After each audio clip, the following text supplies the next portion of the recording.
What do you need? Water. Hang on, I'm listening to them. What? What? My house is in it. Where do you want to go? We're making our way over towards, look up, Mike Kelly's here. So, probably your place if that's the closest. Thanks, C-Probe. Those 2 tanks down at the feedlot should almost be full. There's probably 14,000 gallons in there. Copy. It appears there's some kind of machinery running down here in the canyon. Maybe they got some kind of line on this one.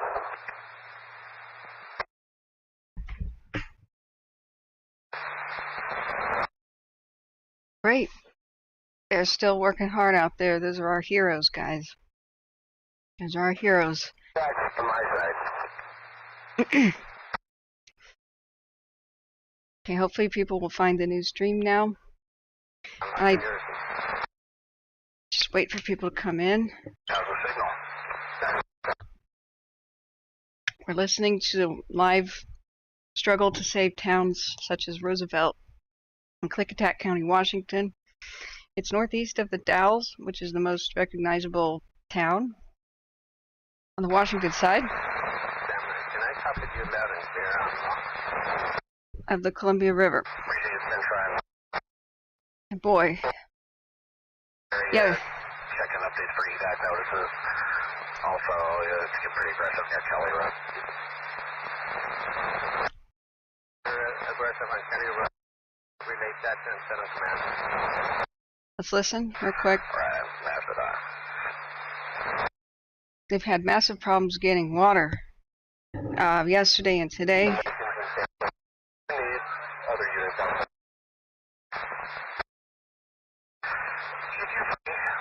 Probably take any help we can get at this point.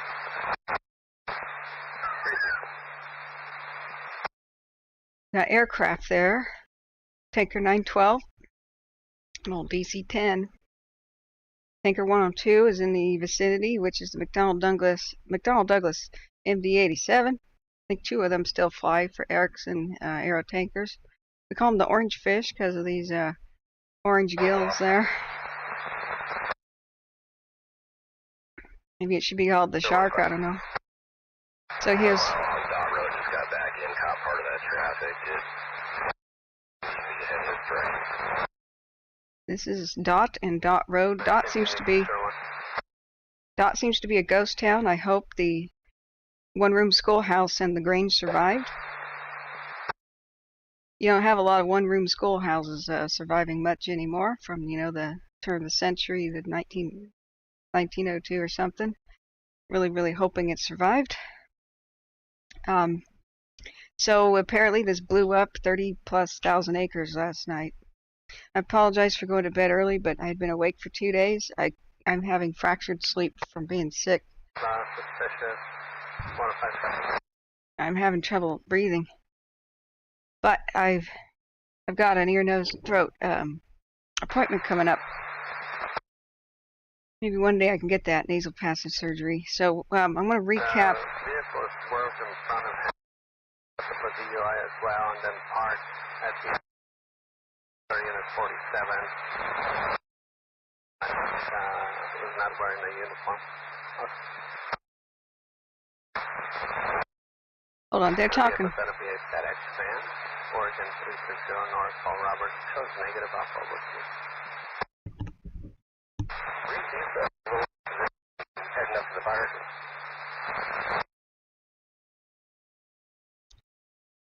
Okay, this is the town of Roosevelt. This is what they worked hard all night to save, and I don't know about any structure loss. We're going to have to try to find out and catch up. It's just that way from area. I'm always interrupted. It's okay. But you can see, not the world's largest community, but people call it home. So I want to catch people up on what happened yesterday.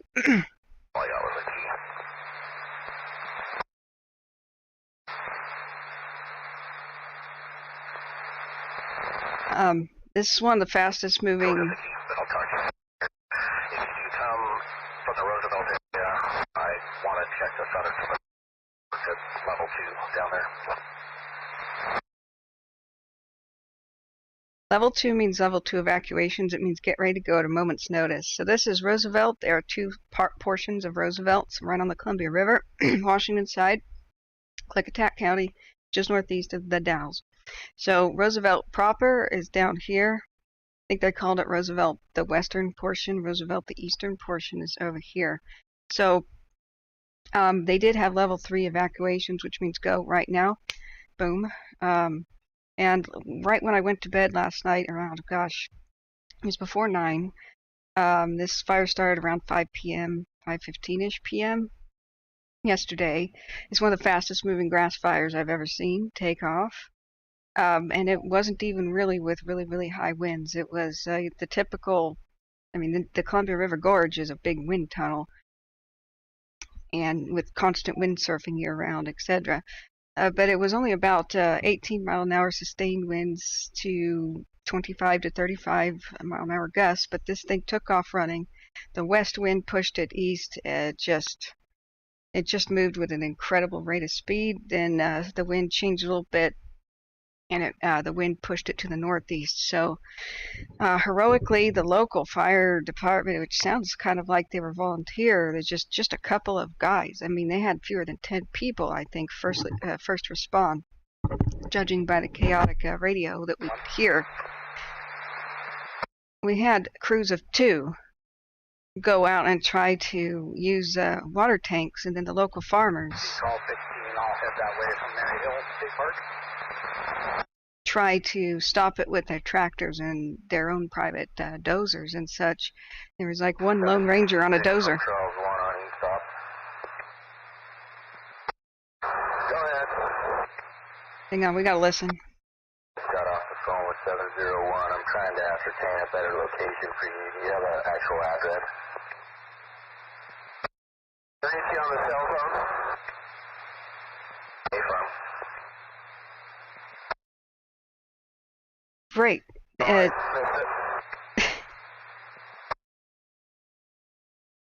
right. See. Your last transition was unreadable.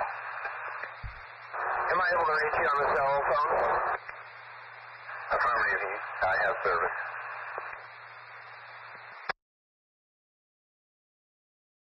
We have to stop and listen because that's how we get our updates. The best way to get updated about a fire is you listen live to Scanner Radio. So, sorry that's a chaotic situation, but that is number one way to save lives. What we did is we put out on the channel, as soon as they called for evacuations, we called for evacuations to repeat that message on the stream. That's the most valuable thing that we can do here. I've not known too many people. I do not know if any of the actual locals were tuned into the stream or knew anything about it. However, I know that people who know people there were on the stream and called the locals to warn them. So that's what the very point of having a fire stream here is about. Is we can help. We are the hero helpers. We can help the first responders inform the public ASAP. And the more people that pre-evacuate, the better that the first responders can respond to the fire instead of responding to people. You know, if an entire neighborhood is pre-evacuated, then, you know, the sheriff doesn't have to go there to knock on people's doors. The sheriff can help coordinate.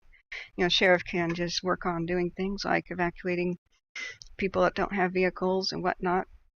It really, really helps tremendously if we can just help relieve their burden and spread the word fastest.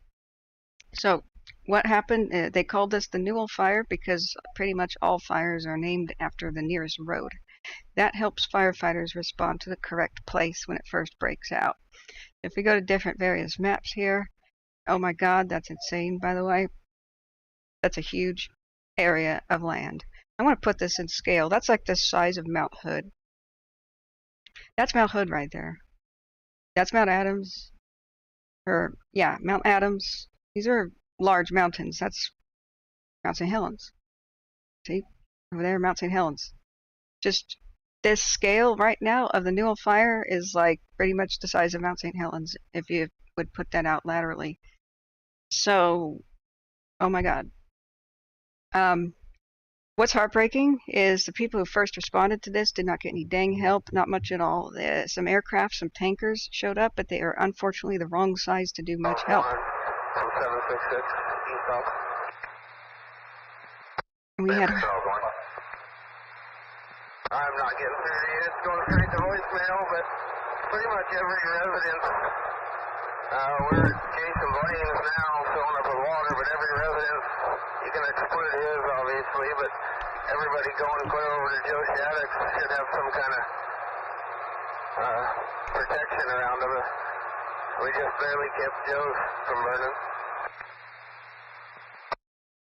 Good. Okay, and I understand that is along Old Highway 8 between the Sundale area and Rock Creek.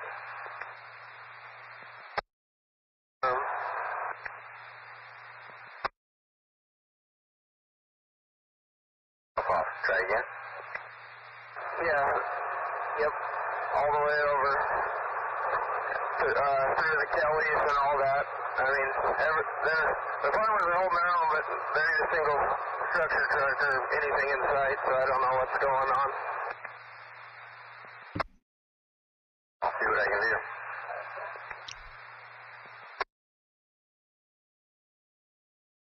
Okay, excuse me. They still are discussing structure protection.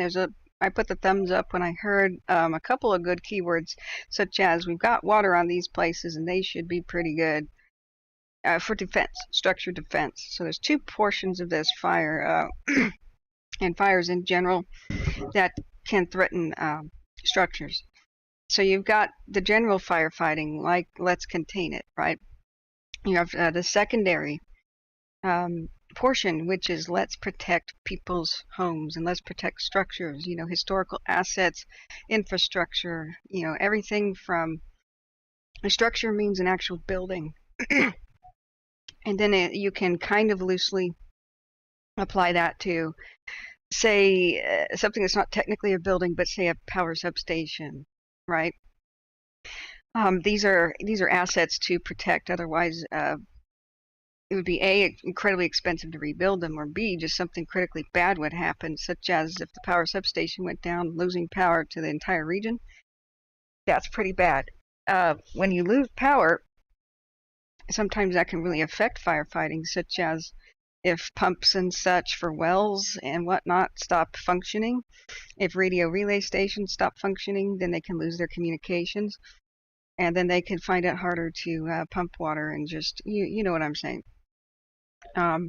Where could, unless a vehicle is running, where could you recharge your cell phone? And we're talking about the first responders that remain there, right? So structure protection, which is going on right now, is in a couple different communities, mainly Roosevelt. And that I have shown you guys where that is. That is down here on the Columbia. And even though we don't have the heat map signature, this is the GOES 17, I believe, satellite, or the GOES 16 satellite. It is a fast-moving satellite. I want to explain how this works with the squares for anybody who hasn't seen the stream before. The squares are the margin of error for heat detections large enough to be picked up from space. So that's a weird kind of a misleading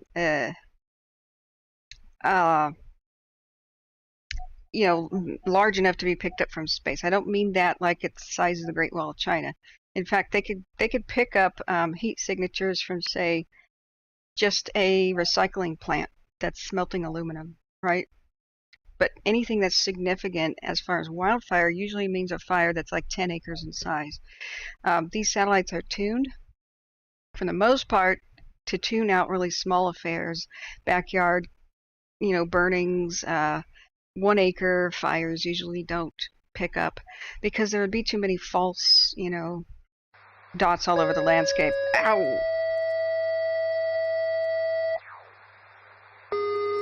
Okay, that's a tone out. That means that there's an ambulance crew that needs to go somewhere. Southwest first responders.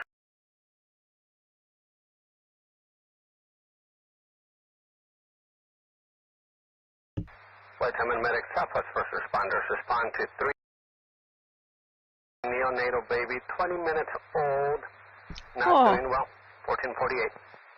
Oh no. So I just muted the we just, God bless our first responders. I just muted their address for privacy. Sometimes I put that live to see if it was a possibility of a firefighter being hurt or something. So prayer sent for that. So the GO 17 and 16 satellites, when they go around a wildfire, they move around real fast. So they're not as accurate as the ones that kind of might stay when they come around for a while and have a different set of equipment. So when we're on Caltopo, which is a free resource, anybody can use this. You go to GO's heat detections, it looks like that. Modus and Veers are the much more pinpointy. They've got a higher degree of accuracy, but for some reason I don't see any of their activity here. They may not have come around, or there may be a problem loading it. Every once in a while, Modus and Veers is completely off of Caltopo, and I'm not sure if that's because they're doing an update. Caltopo is just pulling the information from the Modus and Veers place directly. It's one of many websites that do that. It just seems like every once in a while, for like say an hour, you don't see anything, so I guess I can't explain it right now. They're the ones with the round snowflake in the center, and they have a round circular margin of error. With the GOES detections, the entire square is the margin of error. So it just means somewhere within the entire big square rectangle was a heat detection. It doesn't mean the entire thing is on fire or is burning. So there's a couple of caveats to it. Really hot superheated smoke that's drifting in fast-moving winds can show an entire area as a heat detection when the fire actually isn't there. It's just the super hot smoke, right? So in general, though, this gives you a great at a glance, excuse me, tone out again. I just muted it for you guys.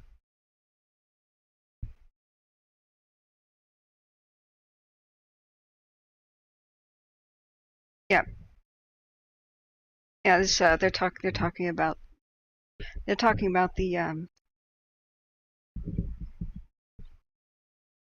yeah, they're talking about the baby again. So it looks like they're sending more people to help that baby. Okay, so I've got it muted for you guys, but every once in a while I'll stop talking and you'll see me kind of listening. It's because I'm still listening to it.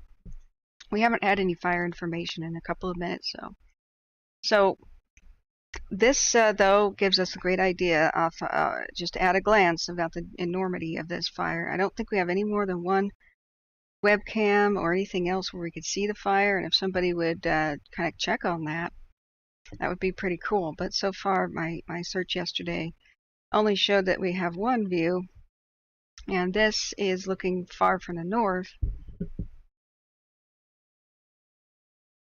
Yeah, the medic is en route. Good, somebody's going to help that baby. That's great.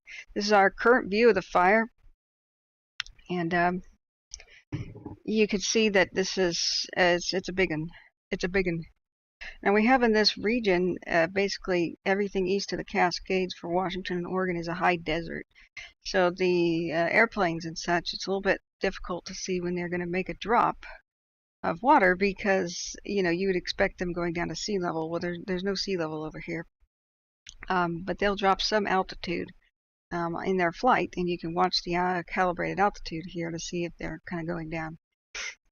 What we could do is we could kind of get an elevation thing that I can look for later.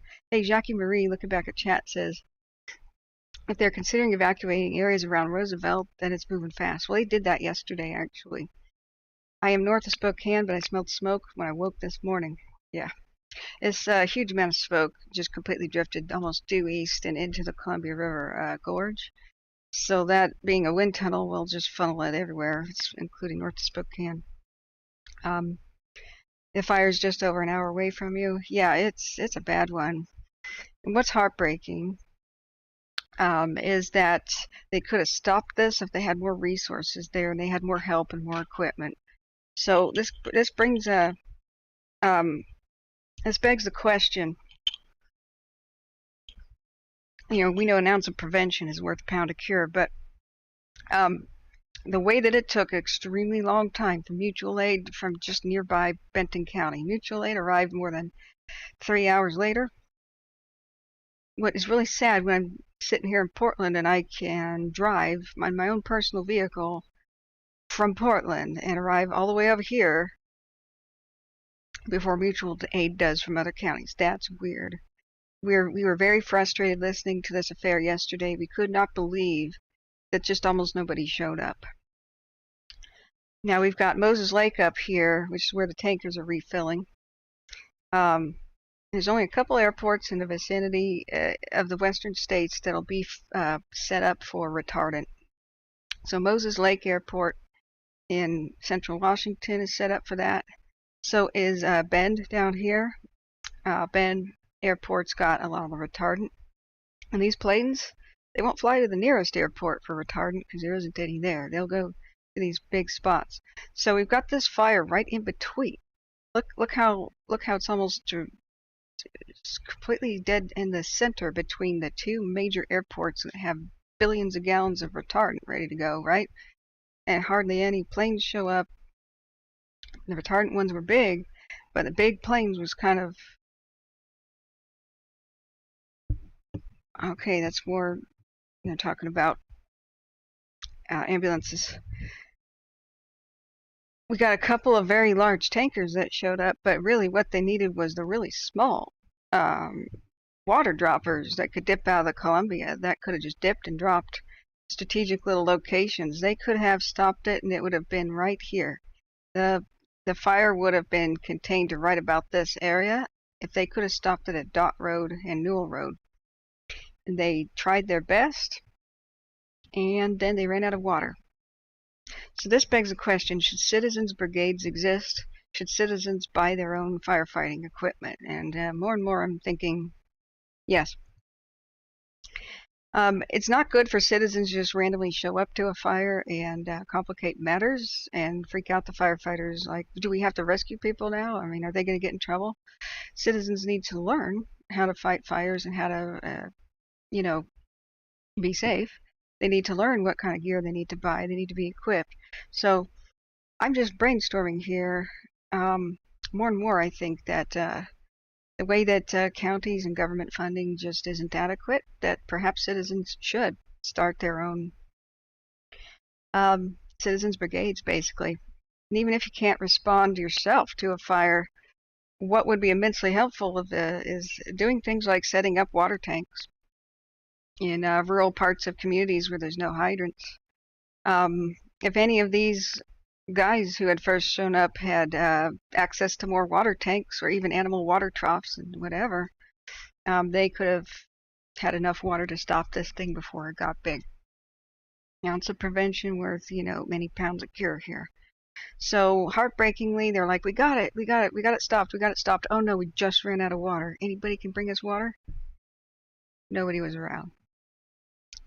I have no idea what went wrong, but it's going to be a good lesson if we can analyze this in the future. But you've got all the different fire departments from all these other cities. You got Washington, you got White Salmon, you got the Dalles. I mean, you got Vancouver, you've got Portland, you've got Maryhill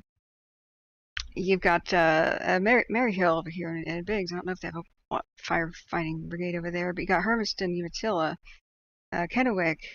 You got the Tri-Cities. Clock over here.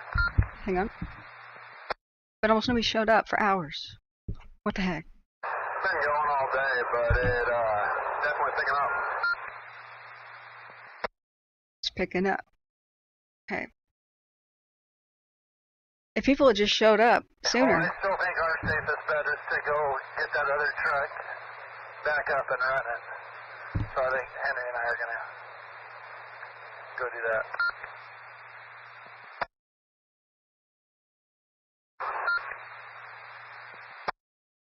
Do you have any water left at all in that tank? See what I'm saying? Do you have any water left? Look here, like on the road.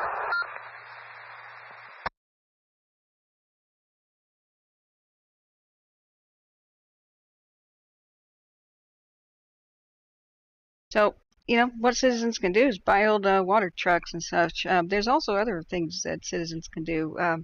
Water tanks from trains. There's a very interesting thing on the landscape in Yuba County. I think it's Yuba County, up in the foothills, kind of by Collins Lake. Way up there is a water tank from a train, like an old steam train sort of thing, and it's just sitting up there in the foothills. And it's emergency water supply for the local volunteer fire department. You could buy stuff like this as long as it's in decent shape, and just go plop it down on the landscape, and there you go. There's a secondary thing we identified as a major problem, and that's that most of these roads go north and south because so these gully washes and these deep canyons and ravines, there's very few bridges across them going east and west. So once the fire came into Wood Gulch up here, and whatever this gulch is called, the firefighters couldn't get over here to Hold East Road because there are very few ways to get over here. So once again, you need more roads. Roads are key. You just have to move around really fast to fight fires. And you need to have really good, nice paved roads so the firefighters can scream down them and get where they need to be. So when you are set up to fail, you fail. It's not the firefighters' fault.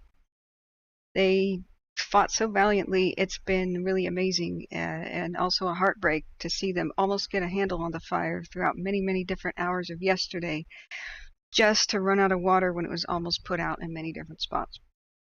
So, as Citizens Brigade, I would define that as somebody, a group of local citizens who can buy basic equipment. So maybe have things like water trucks, or be at a moment's notice ready to turn their farm equipment, land clearing equipment over for firefighter use. And they have radios and whatnot. They've trained with the local fire departments, volunteer otherwise, and they can be called up and just respond and work next to them and, well, take orders from them. You can't have people doing their own thing. You know, if a firefighter with more experience than you says pull out of an area, you should just not question it and do it. And as long as they can equip themselves well, I think a Citizens Brigade is going to be the best way that people can help themselves.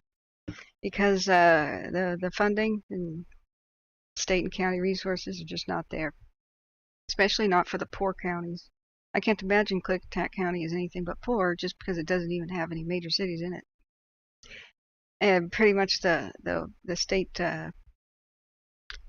that like considering the western states, most of the tax money comes from the big cities. You know, it's going to be Portland, Tacoma, it's going to be Seattle. For California, that's San Francisco Bay Area. And what really irks me is you have completely unpaid, sometimes even over the hill, you know, people in retirement age, firefighters in these counties where these fires are the worst, like Butte County, Yuba County, all the foothills of California that are struggling with financially, and they have almost no equipment and no funds. And then you have these incredibly next door wealthy areas such as the Bay Area. I read a statistic the other day that if the entire Bay Area was its own country, it would be in the top 10 the top 10 richest nations on earth. It's number 8 or number 9. There's no reason for this.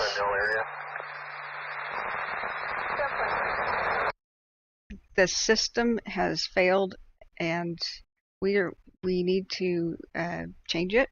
We need to change laws so that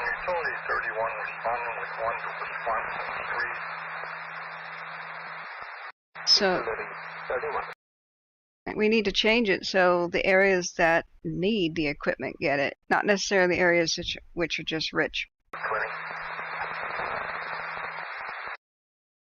Okay. Utility 31 is available at the station. All right, I'm going to look back at chat. Hey Terry, how are you? Yeah, I saw you. I was hoping that you were going to come back. Whoops. Just close down chat. Let me toggle the timestamps here. Yeah, good seeing you. How are you? Terry's been an awesome long-time supporter. Where's my PayPal link again? We got to pin that. Yesterday I did not make any money at all um, from doing my, what was it, 7 to 9 hour stream. Didn't get any donations. This is something that really concerns me. We're a donation-based stream here. I don't want to put any dang ads on anything, and I don't want to interrupt this emergency broadcast to bring you some news from NordVPN and HelloFresh sort of thing, right? Rather not do that. But I am getting a bit nervous if about whether or not I can continue to do this throughout this summer, or this summer, whether or not we get donations enough to live on will determine whether or not I can continue, or I have to get like a day job. You know what I'm saying? So this is making me a bit nervous. It's kind of when major fires happen, we usually get more donations, but then if these small communities are affected and there's just not that many people that tune in, it makes me pretty nervous. I once did a 9-hour stream and made $8. There's plenty of 10-hour streams. Got absolutely no donations. So we've got to rethink, funding. But I just want to be open and completely transparent that I'm a bit nervous about whether or not we can continue. I know that we're valuable, but this is something where I can't get a day job for the entire summer, and in most of California's winter either, because that's their worst fire season. I do hope that we can continue though, because we get that feedback. 31 in the area. Your information helps save our family. We continuously get that feedback. This is why we do it. So thank you all the mods for being here and everybody who comes in to help inform the public. I have heard about the Grease wildfires, but so much was breaking out, Terry, that I have not been able to actively monitor them. Besides, if I go to mainstream media to look at it, sometimes I'll get copyright issues, but I don't know if the satellites show Grease, if they're worldwide or if they continuously hover around the west coast states. Some of the GOES satellites are just supposed to hang around the western United States. So yeah, I don't see satellite data from Caltopa that goes over there.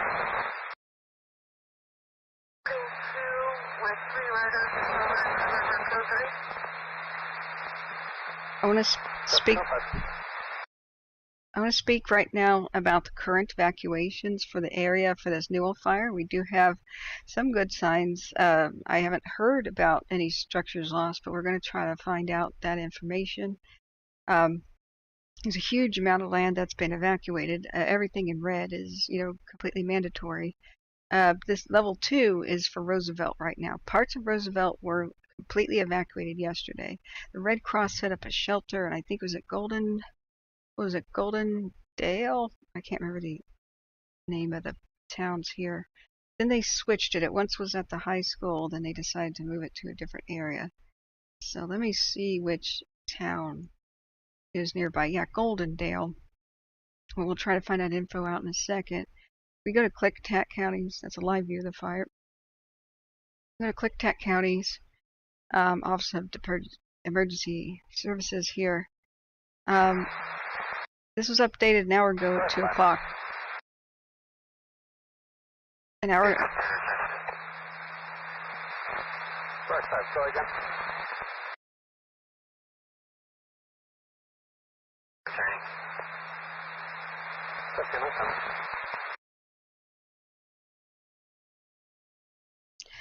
Okay, I'm going to read you their update that they had.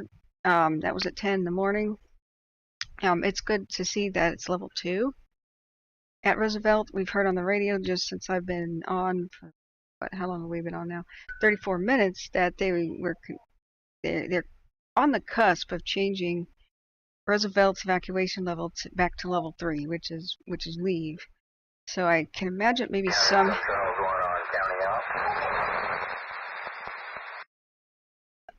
have maybe perhaps returned. So I'm going to mute that for you so I can turn it down in my ear here so I can get this all read at one time. So Klickitat County released this at 10:20 in the morning. Yeah, mostly the firefighters are cycling in and out and reporting their availability. Right now, it's holding steady. That structure protection feels right now, judging by the radio calls, that they've got adequate resources to protect the structures at Roosevelt. I don't know about the other places. So let's keep them in our prayers. Klickitat County Department of Emergency Management 911 dispatch was notified of a wildfire in the area of Newell Road and Dot Road at approximately 2:45 p.m. See, I thought it was 5 p.m. Goodness, 5 p.m. must have been when it took off running. 2:45 p.m. on July 21st. Fire rapidly spread in multiple directions and quickly became a hazard to residents' homes, farm structures, livestock crops, solar farms, wind farms, big turbines, and the Williams natural gas pipeline and the Roosevelt landfill. And also I want to just add the historic structures like the Dot Grange and the one-room schoolhouse. State mobilization of fire resources was approved at 7:15 p.m. See how long that took? Starts out at 2:45. I know around 5 p.m. they were requesting state mobilized resources, and it took 2 hours for the approval.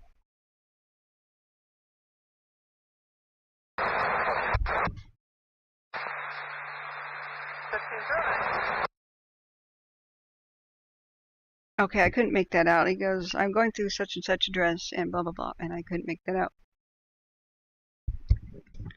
So, hang on. Let's listen.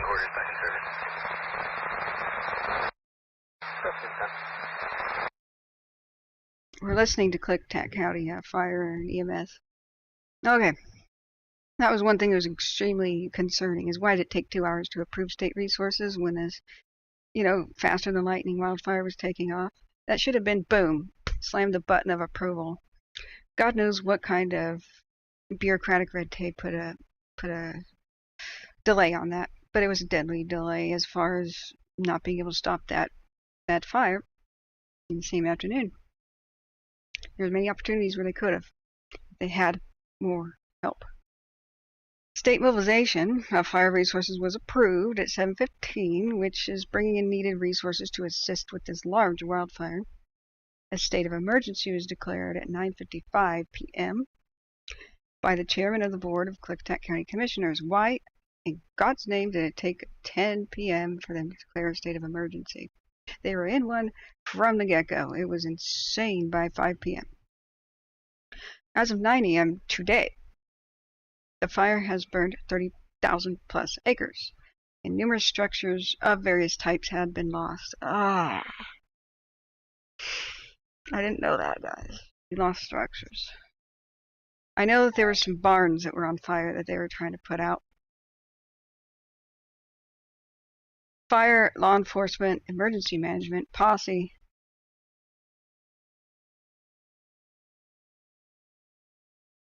Hang on.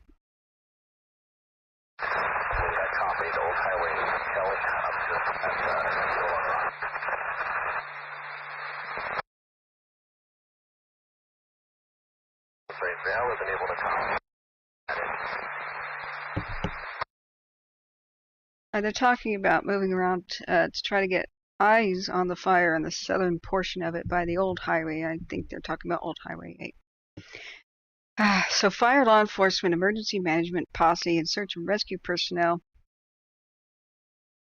Information.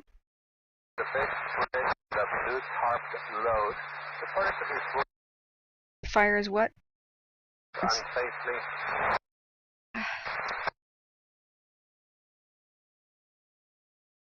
So, it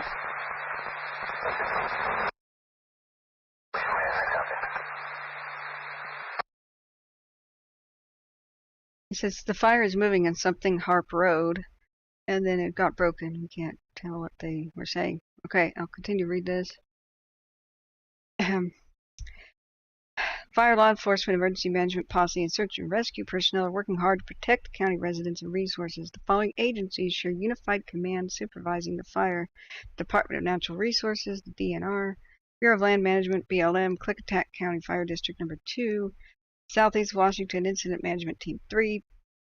They were all briefed at 9 p.m. and took command at 6 a.m. today. Resources on the fire response: 13 fire districts from Klickitat County, 3 units from Skamania County, state mobilization of fire agencies across Washington State. A blue pickup, a blue symbol.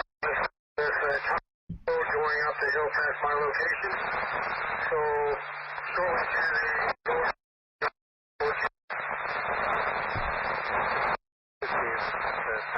To the lower junction.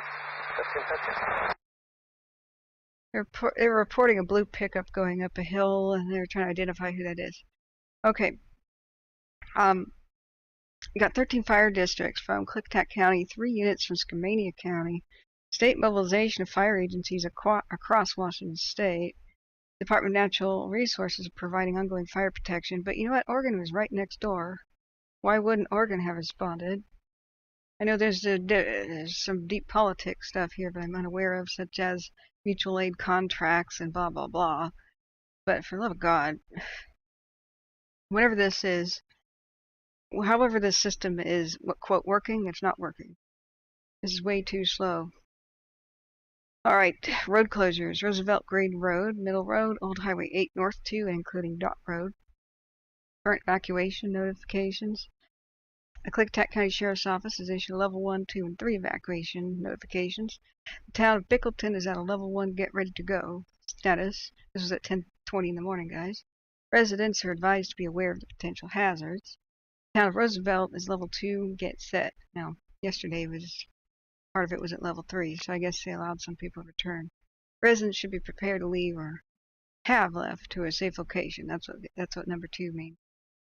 Level 3 go evacuation indicates danger currently affecting the area. Residents should leave immediately. So ready, set, goes. Ready, 1, get set, 2, 3 is go. And I want to reiterate that level 2, get ready to go, means oftentimes you are going to be asked to leave. Like there's a high probability you are going to be asked to leave. So when they say get ready, that doesn't mean think about things. It means the car's packed. You know, you've prepped your house, you've covered up the soffit vents, you know, you've written a note on the front door that says, go ahead, here's my Wi-Fi password, firefighters, you know. And you've talked with your neighbors, and you've made sure the car can start, and you've checked the tires, and you've got everything, your ducks in a row. That's what level 2 is at, right? You get to a point where you can just grab your car keys and leave. That's what that means. So, this is the release that they had for Klickitat County. This is the latest evacuations map, and look at that gigantic swath of the country that's mandatory. This isn't this is a sparsely populated region, but man, any sort of fire in the Columbia River Gorge is a massive concern because of the wind tunnel nature. The wind tunnel effect of the Columbia River Gorge cannot be understated. Routinely, it's just they'll just have 65-mile-an-hour wind gust days. This happens a lot.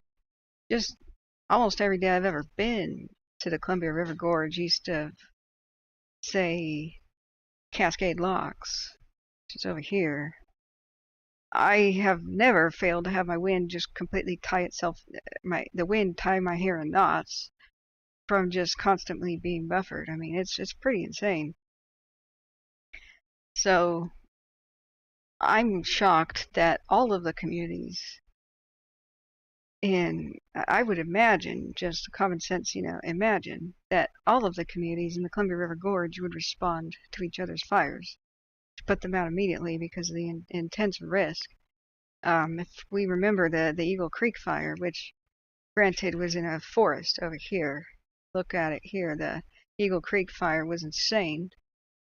It was enough to blow embers all the way across to the Washington side. Washington was on fire because of the Eagle Creek fire. They had to respond to it a bunch of times, and it's not shown on the map, but tone out. Department, report of a farmer in trouble, Middle Road and Trans. Reported a farmer on a tractor, fire coming up against them, fire coming at the houses as well. Klickitat fire report of a farmer in trouble on a tractor on Middle Road. Uh-oh. Yeah, they said Bickleton Fire Department. That's one of the towns that's on alert here. So let's change our map. So, where's Community of Bickleton? There's our Shade of Relief. It's old scan topo maps. So hopefully that he's going to be okay. There's a whole bunch. Yeah, that's Bickleton right here.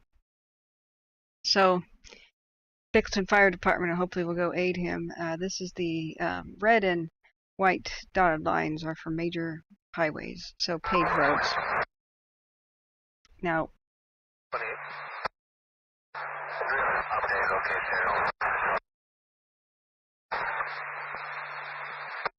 he was on Bickleton Road. Back up here, about a quarter mile from that fire, just about to jump Middle Road. So I'll advise if I find anybody. And to advise, they also stated it was coming near the homes and there was nobody home. It was her brother, I believe, that was on the tractor, tried to get away from the fire. It's about 100 yards, if that, from at least different structures and multiple buildings. 100 yards or less. 15-20. The fire's 100.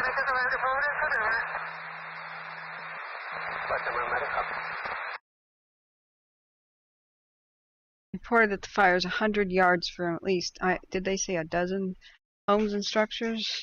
And that there was a farmer trying to protect them.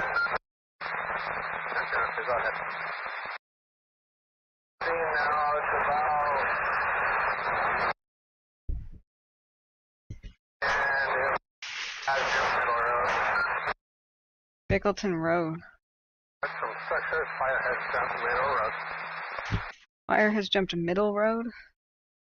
Where is Middle Road? Gosh. So that's really bad news. It's an ongoing fight in Middle Road. Right here.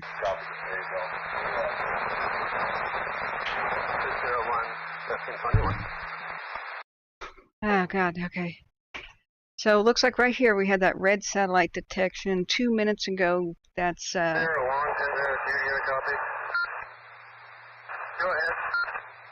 right here. If you guys are available, come over to Middle Road, that'd be great. Did you say come over to Middle Road when I get a chance? Affirmative, it's at the solar farm and I believe it's jumped. If not, it's right on Middle Road. Copy that.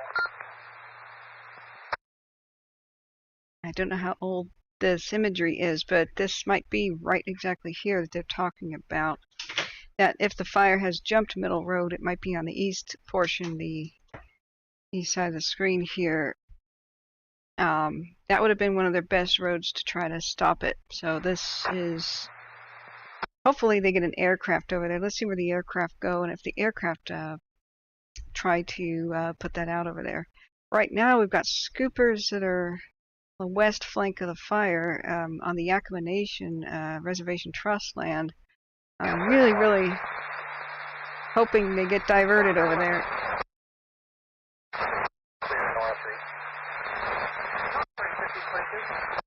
When fire has jumped a road, aircraft are the best way to come take care of it, especially helicopters, but they'll take anything.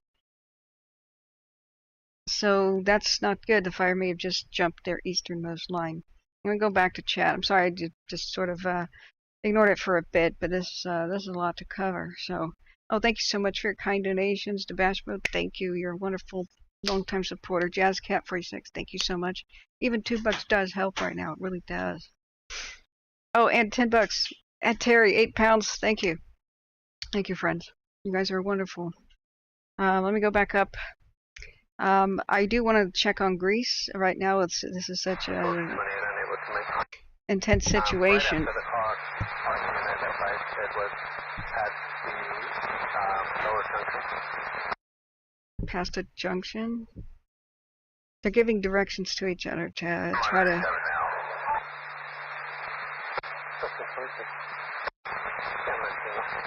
Well, that is so sad, J. Cat. Crews had to leave this morning on the fire because they had no food. They had to go home to eat. This is okay. I don't believe it's actually Junction Road. 3/4 of a mile stretch that is pushed hard. We'll jump it shortly if we can get any units available on here. That'd be great. 1002 receive. So have you put in that individual on the second? Yeah, don't anybody feel bad if you can't donate.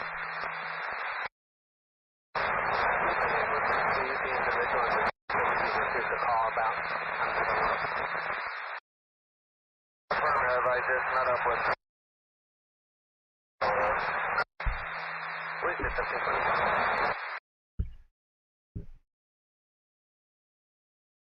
Now Cheryl gives us everybody updates on what's going on in Canada in the chat, but I haven't been able to check on Greece. But 202.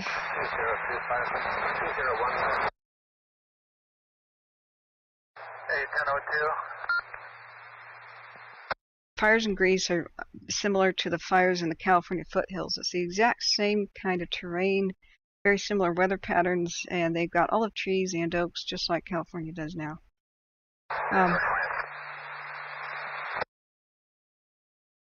I'm not able to make. There's an emergency situation where the fire just jumped Middle Road. We were coming down Dot Road. We saw where it jumped the line, where it jumped the road, and it looks like it's going to be like there's quite a bit of country to burn between where. Oh shoot! Yeah, there's a bunch of unburned country over there. It looks like we just came up. We're on Old Highway 8 now. Talking about clear over here on Middle Road where we came in off of East Road. No, copy that. I'm just saying we drove past the spot where it jumped the road and nobody's over there.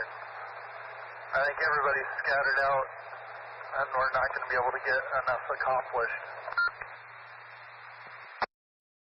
Dave, what was it? Copy that. How is this possible? That they don't have enough resources.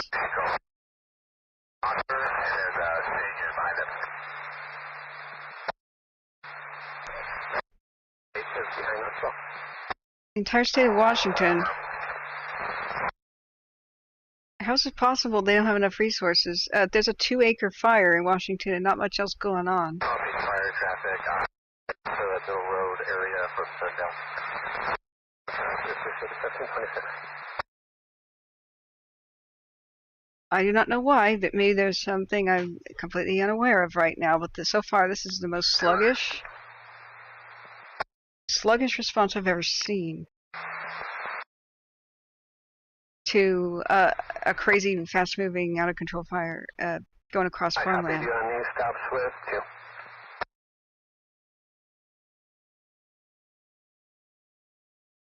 Yeah, lessons should be learned, but also I'm wondering if heads are going to roll.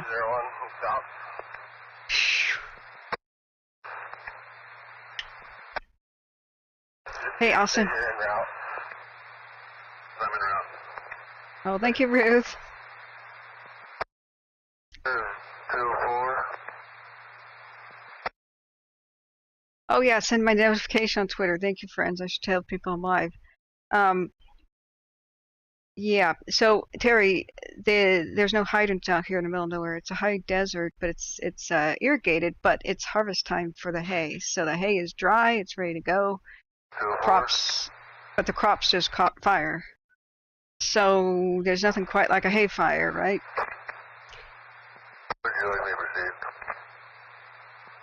First of all, most of the tax money from the county just went up in smoke, so next year's budget's going to be hard. And this is the livelihood of the farmers and the ranchers, and it's all on fire. But I have no idea the bureaucratic red tape. They don't even have enough water trucks. Some of the guys worked all day without food and had to go home at night to eat. Yeah, just curious of where exactly on Middle Road is pushing the road at. 201, it's pushing at just past Brian Soft's house to the south, and it's pushing towards both of those houses very fast. Copy that. Just keep in mind the solar farm. I don't know what we're going to get into with that. So, keep that in mind. 1 for 200. Is this an EMS call or a fire call? What's that? Is EMS or fire? Fire. Pushed up to Middle Road and sounds like it's going to jump Middle Road. In a second spot. 201.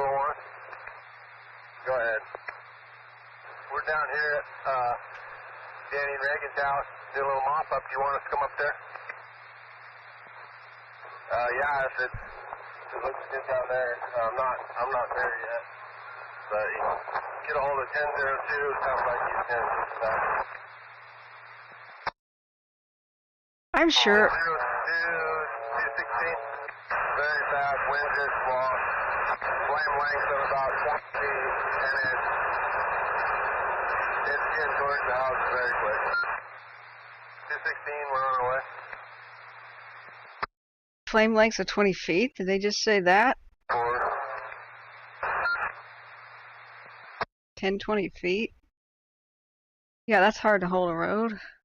So, Austin, yeah, where are you at? It says my red bags are packed. My crews are standing here waiting for the dispatch.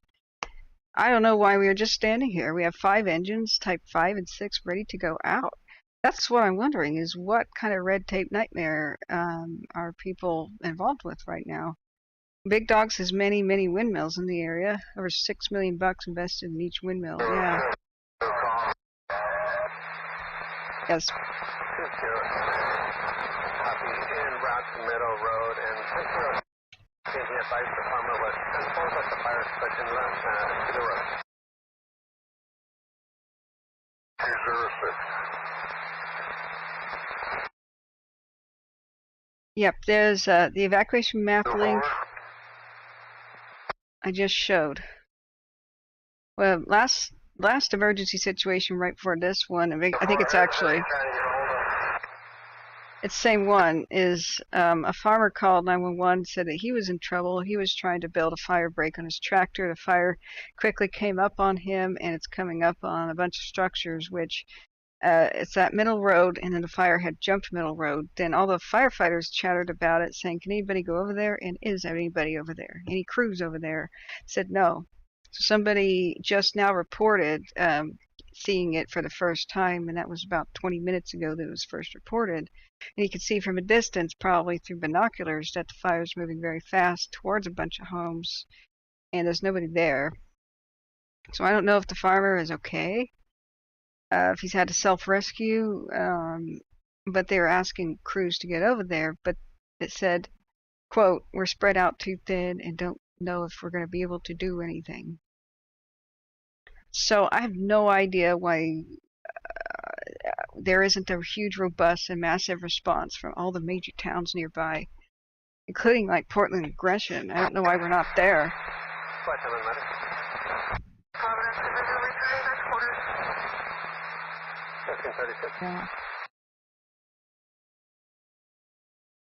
Yeah, Michael Richardson, is it because we're helping Canada that we're short on resources? It's actually... Yeah, I hope he's okay too, or her. You know, it could be a her. No, it's not the point. This isn't really a wild land fire. This is the urban type interface and farm. 255, go ahead. These are farmers' fields. Responding to stations for farmers. Yeah, they're talking about him. Responding to station also. 1002 is on scene. He got eyes on the farmer. Main contact, he is 10-4. However, units are responding. The fire's pushing to the homes on Middle Road. Okay, he's okay. He's okay. This is the kind of thing where the city crews could respond, because it doesn't take anything but just actual apparatus and wetting down the dang road to fight a hayfield fire and hold a road. This is the sort of thing where city crews are totally qualified. Our dedicated wildland firefighting teams, we send teams to Washington because we don't have much going on right now. To Canada, I mean. It's not a lack of resources. They're not being mobilized. We don't send Canada our regular city crews. There's a dozen large cities that could be helping right now. There's only one state rig over here, and that's 200.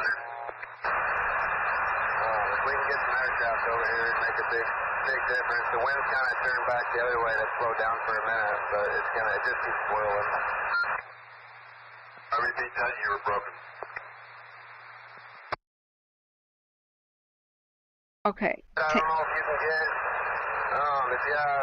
if you can talk to anybody about getting some aircraft over here, but that'd be awesome if we could. The wind's kind of pushed back the other way for a minute. Copy, I'll see what I can do. Yeah, Tanker 132. I don't know why flight radar is malfunctioning. Come on. Come on. There it is. It's a Hercules. From Colson. Okay, so Colson may have modified this Hercules. Looks like they do have a viewing window down there, so they may not need a lead plane. I hope this Hercules can go and help them, because they're calling in for aircraft, which is what I was hoping would happen a minute ago. So this. Like me to go. I'm on Fox and Bighorn here. I see open flames. Looks like on Slayers. Oh God. Copy that. It sounds like 1002 needs some help on Middle Road, so I'm just getting ready to leave. So if you can head around that way. I'm headed that way. I don't know if Slater is a road or if it's the Slaters, as in their home or their property. They said open flames on Slater, so hopefully this C-130 from Colson air tankers, it's headed in the same direction that they just called for aircraft. We can't hear aircraft chatter, but hopefully they'll do it. Now, what my concern was is, do they have a lead plane to tell them where to drop? Because most. 255, go ahead. He doesn't. I'm just going to go ahead and switch to stop, just so you know. 1536. Yeah, sorry, let me pin my donation link to PayPal. Thank you so much, Smitty, for reminding me, and I'll have to tweet that I'm live also. You guys can also tweet that I'm live. I'm at Wildfires on Twitter. Let me get my PayPal link, excuse me, guys. If you go to my channel, it's on the About page. Both the link to my PayPal and the link to my Twitter. So here it is. Please donate via PayPal. There it is. Let me pin that message. Thank you so much, friends. Okay, Ruth says I used the $sign at the bottom left of the chat column. Yeah, that's called Super Chat, but YouTube takes 30% of all my Super Chats. PayPal takes very little, so I'm not. Whatever's easiest for people. There's a lot of people that hate PayPal, and that's totally fine. At least, I have been funded by Super Chat pretty well. God, it looks like the tanker is 05. not in the spot they need it. It's not in the spot they need it. Yeah, Austin. 205-201 inbound, expecting intercom. Hi, what? How are you doing, by the way? Good to see ya. Yeah, sorry about that, Debash. Look, yeah, no apologies, guys. This all helps. Michelle, when people do super chat, that reminds people that at least, you know, we are getting some money in. I really appreciate everybody. Michelle Richardson says, is it possible, yeah, that some of the resources sent to Canada has left us shorthanded? But no, not at all. We have, and you can also just send to my email any, like Amazon gift cards, gas cards. The email is catherine.davidson.wildfires@gmail.com. So you could send me, like, say you've used up most of the money on a gift card or something, you got like $5 left on it or $4.99, and you could, I'll take it. You know, that'll work. It's going back to the correct rate area. So tanker 132 may be going to where they need it. Maybe the pilots just wanted to do a big wide turn. So let's do a 3D view of what the pilots see right now. Of course, they can't see the fire, but we can see the landscape. If it'll load. 200 from 201, stop. You can see the gully wash. It's kind of headed east now. That's 201. If we see him. People still at the landfill. I was going to try and call Donnie and see if we get maybe filter headed that way. I do not know if I could try it. Copy that. When I get his cell service, I'll try and get hold of him. Copy. Yeah, let me get on Twitter, guys. So if we see this airplane drop altitude, then and turn around, then that'll be a good sign that they're going to try to help the crisis on the east flank right here where it jumped middle road and it's roaring fast towards some homes. They said that the wind's shifted direction, but any moment now the wind will come back and blow it back towards the homes and the properties here. But we do have confirmation. It looks like the trapped farmer is safe now.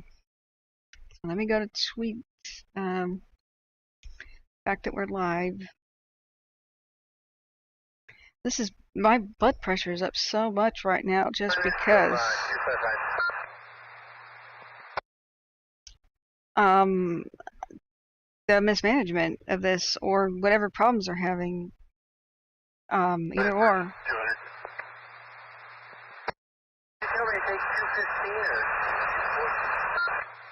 Do it, tender.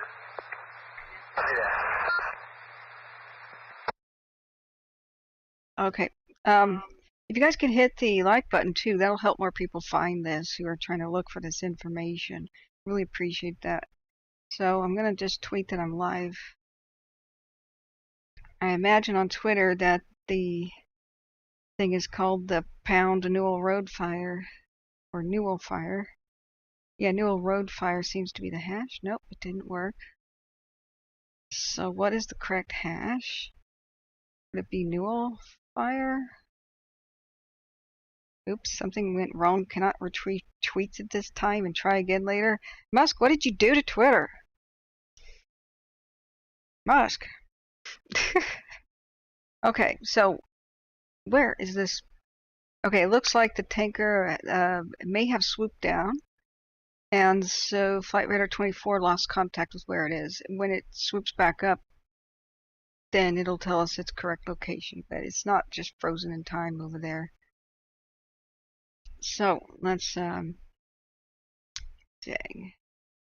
This is our current footprint as far as we can tell. Retry. Cannot retrieve tweets. For God's sake, hang on. Twitter on the phone is acting up. So let's go. Home screen. Why does a commercial for bras show up on Twitter but not all the info I need about fires? So, hang on. Find the correct hash. Crossroad where the fire jumped is really strong.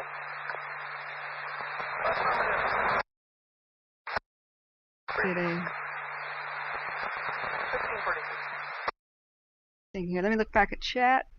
EA says hash Newell Road Fire is the one I saw being used. Yeah, okay, let me see. Now, oops, something went wrong, but don't worry, it's not your fault. What do you mean, don't worry? This is a crisis, Twitter. Bastard.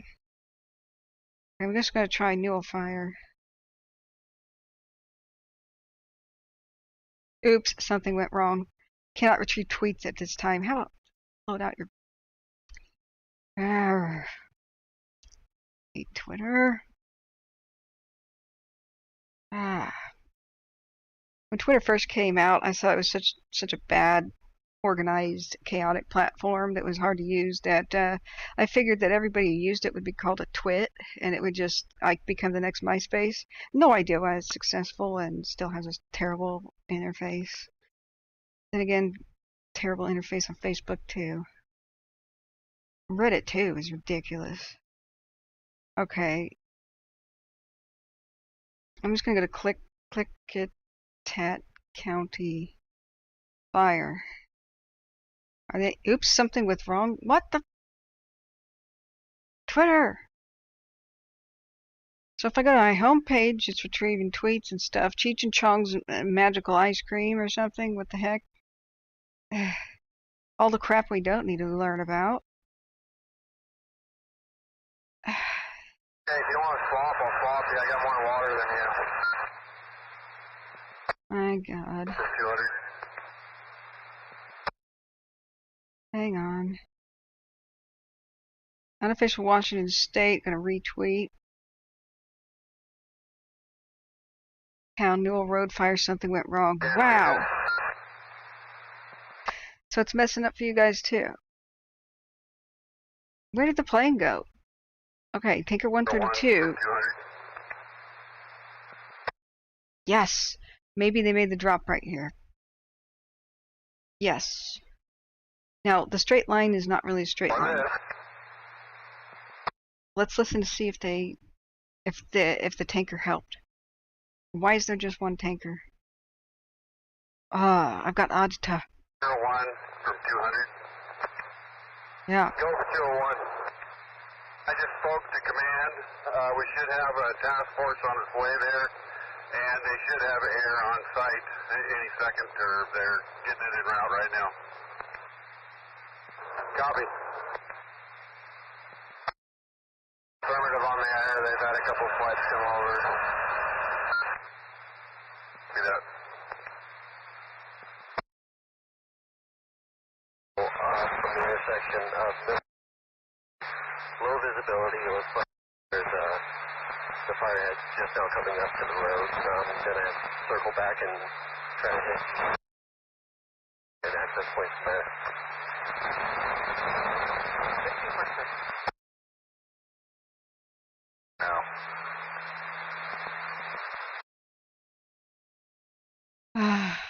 06 received, unable to get through. What is your exact location?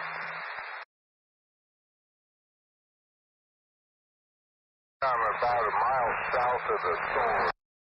It's moving fast through here. We're going to have to get out real quick.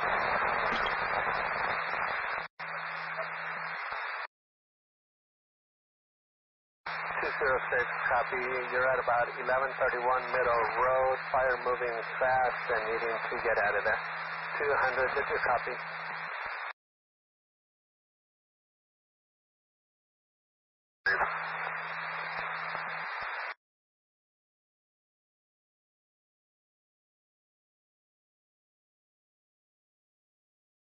Ah. 200 from dispatch, honey, stop. Go ahead. Did you copy 206 on fire? Did not.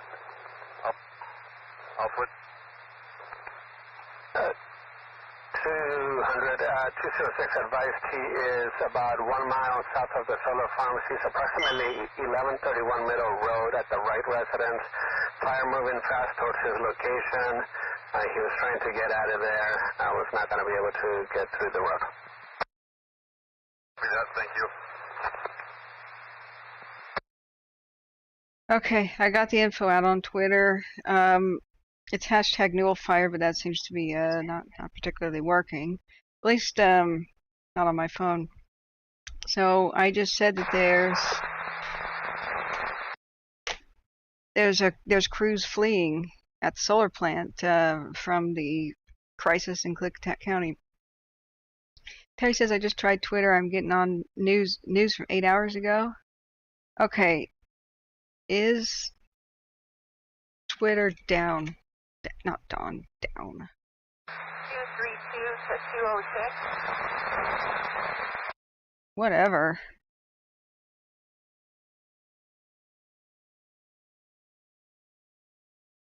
No, we are not detecting any problems with Twitter. Whatever.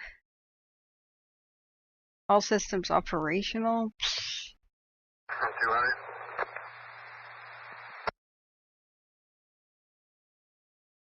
No. God knows, guys. God knows. But they're abandoning the solar plant. 206 from Firecom 200. Thanks to reach on east south. 206, go to east south. The fires just overwhelmed them at the solar plant. Let's find out where this is. There's guys protecting the landfill.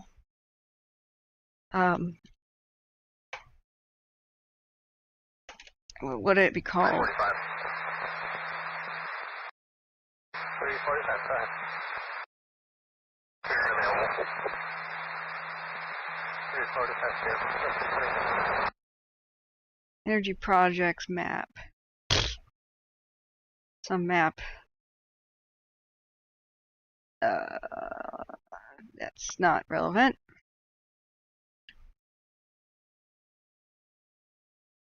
I want to know where this plant is that they just abandoned. You go to Google, I guess, but not. Oftentimes this stuff isn't. Lund Hill Solar. Okay.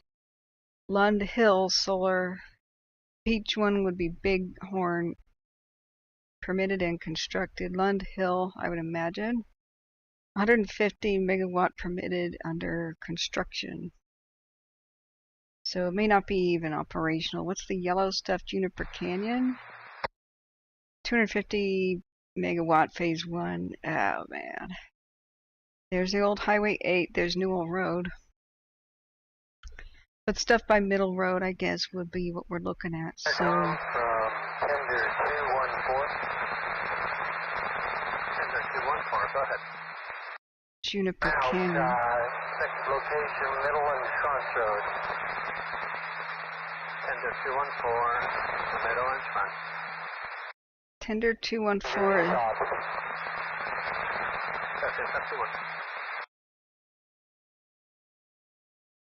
Is at Middle and Schlotz, something like that. I couldn't make that out. Road. There's the dump. Middle Road. From 205. Bunker needs to shut their turbines off immediately to the north of the solar site. Copy. I'll see what I can do on that. That's where water tender is. Specifically Bighorn K and L rows. K and L rows, copy that. Okay, they're warning them to turn off. L, Kilo and Lima. Copy. Telling them to turn off their turbines immediately at K and L Road. 3-2 to Firecom. 232, go ahead. We need someone to get a hold of Bighorn and shut off K and L row of the turbine. 232, receive roll contact number. Is this even in Klickitat County? No. Okay, Caltopo doesn't know where it is.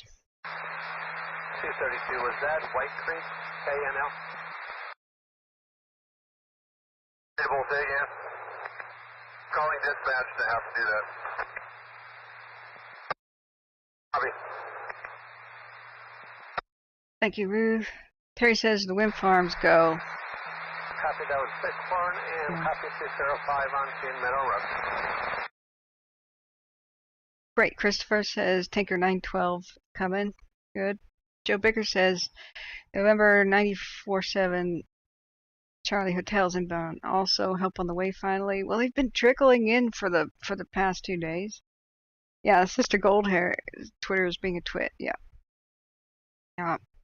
So Terry says I tried Twitter. I'm getting news from 8 hours ago. It's weird that one particular hash seems to be messing up.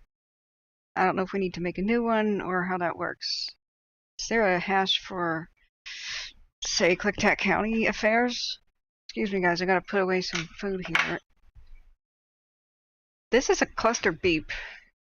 This is one big cluster beep. Just like Austin was saying, like we are ready to roll out and do mutual aid, and nobody's telling us to move. Ugh. This could have been out yesterday and been a 2-hour affair. Ugh. Okay, I'm saving the second donut. I can't eat right now. Ugh. Coming up behind you here. I can get my notebook out and track this. Ugh. Some of these fires get bad for very, very simple reasons that we can fix, such as poor management, outdated bureaucratic red tape nightmare systems where, you know, if one certain person in the county has to approve something to get, and that's the bottleneck, nothing else can happen. No new aid can come before we get a hold of Bob, you know. And where's Bob? Is Bob on vacation? Yeah, last time I heard he was fly fishing in Mount Hood Wilderness. Well, great. How are we going to get a hold of Bob? The county commissioners there's not enough here to override his blah, blah, blah, you know, and that's the kind of thing that happens. The media won't say this sort of stuff, though. They'll go, oh, global warming, there's nothing to do about it. Well, yeah, it's global warming. That's why we can't have this kind of crap. We've got to have really robust, quick-moving, fast, limber, agile systems in place here so we can just quickly get crews in places. We have hundreds of fire crews probably that know about this, ready to go, who are wondering why the hell they haven't been dispatched.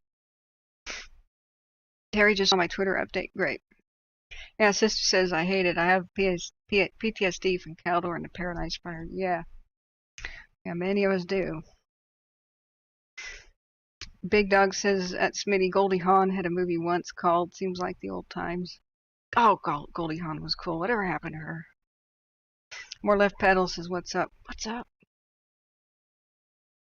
My tweet worked? Cool. Sorry, thanks for reminding me to even do that. But go ahead and, like, retweet my tweet, guys. Okay, we got Tanker 912. 201. You want us up there? What are you thinking? Tanker 912's coming. 102. Also, the MD-87 is there. They did report that they did get a couple of drops. 232. But no report on efficacy. 200 is on team. 200 is on team, so 256. No report on whether or not they help much. So hopefully somebody will explain. But even though they did these drops, there's some places they can't drop. Like I'm sure they can't drop the equivalent. See, these are the big tankers. They cannot drop the equivalent of a couple Olympic-sized swimming pools on delicate equipment. Otherwise, why save it from fire if you're destroying it with water, right? So that's why I was hoping that the little itty bitty air tractors and the small crop dusters that can quickly switch from pesticides to water, or seeds and whatever, and fertilizer to water, can be showing up. Where's the scoopers? The Columbia River's right there. Where's the scoopers? On east, off on Middle Road, be prepared, there's a drop coming, a retarded drop coming in. We got a lot of tankers working the fire down at Simnasho, down at the Warm Springs Reservation. Got it. We should check on the status. Yeah, there they are. There's an air tractor. Working Warm Springs. But why don't we have more of them? Why don't we have more of them? There's so many crop dusters in the United States, really. I think we're going to come in the black here. Along the fence behind you. That's user one. They're getting ready to drop retardant on that.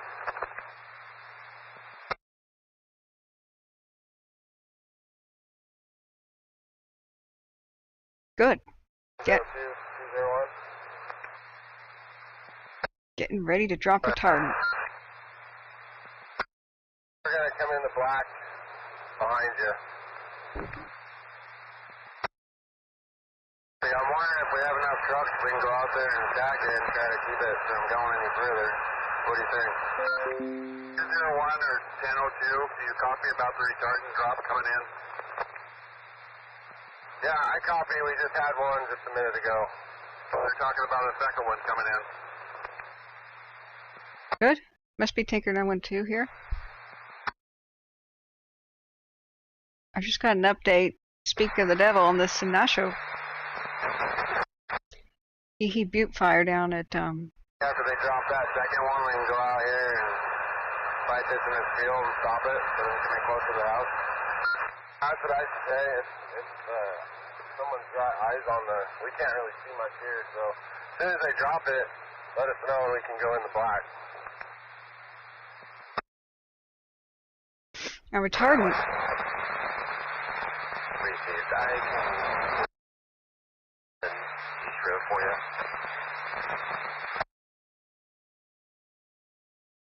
Now, retardant is mostly water, but it's got other pretty inert and safe chemicals in it that'll help prevent.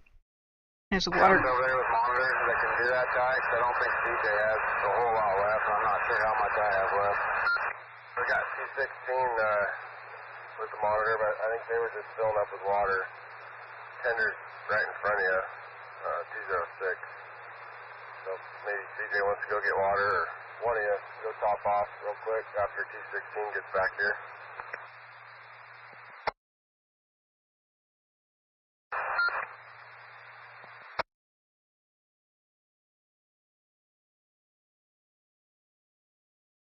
Okay, so retardant has extra ingredients in the water. It's mostly water. It's the stuff that looks red, and it's pretty safe chemicals. It used to be bad like in the 70s, but they've changed, thank God. And so the retardant buys the crew's time, because wherever it's laid down, it's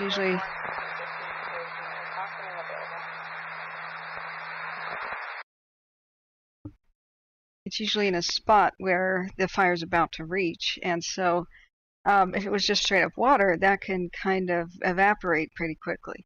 So with retardant, the chemicals help it not evaporate so much, and just kind of cling to the plants with a sort of clay-like or like a slippery kind of consistency, and that keeps these plants and stuff moist for a longer duration of time than water. And sometimes that can last several days, but eventually it'll all dry up and lose its effectiveness.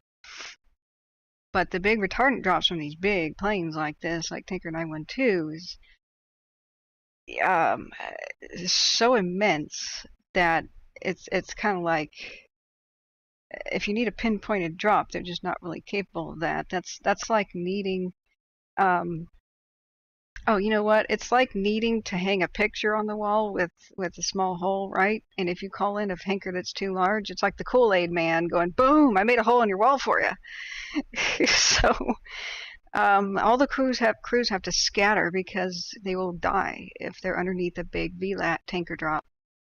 VLAT means very large aerial tanker. Think big passenger jets. That's a VLAT. C-130 Hercules. You know, these are VLATs. 259 is here wanting to know if you want him to bring down the other tender or something else. Bring 215 if you'd like. Okay, he's by himself.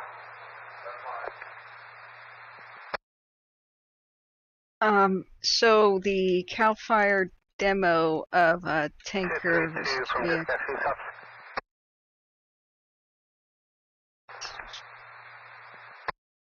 That request for the windmills to be shut off has been passed on, and they should be shutting off K as in Kilo, L as in Lima. Anything else we can do for you? Thank you very much. 1603. Okay, see what I mean? This is why crews have to run away from a big aerial tanker drop. Doc, we get up here, we got the fire's going to jump into the solar farm here.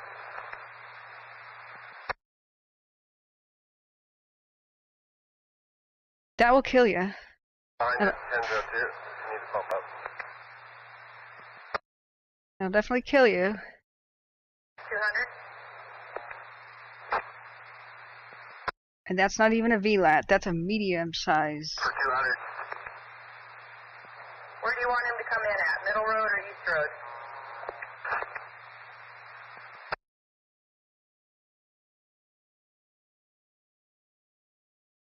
I think a VLAT could potentially squash a 01 or 200 to Bigelow Base. Yep. Copy. Do you want Middle Road or East Road? Quite a few trucks.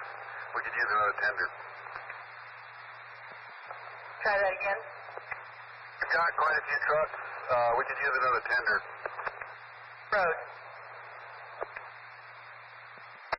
Thank you, Washington. There's a new fire likely over Gold Bar. Yeah. So right now we do have competing fires competing for the aerial resources. The bad news of yesterday is as we were hoping they'd get more resources to this fire, especially air ones. A new fire broke out at Warm Springs Indian Reservation down at Skamania. District 2 resources from safety on east off. The VLAT will be coming in. Please clear the road. Yes. Yeah, clear the road. We got a load of retardant coming in. Yes. See why they're clearing the road? 205 copies. See what I mean? Clear the road. The retardant's coming in. So the plane went down and we lost contact with it. It'll probably pop back up.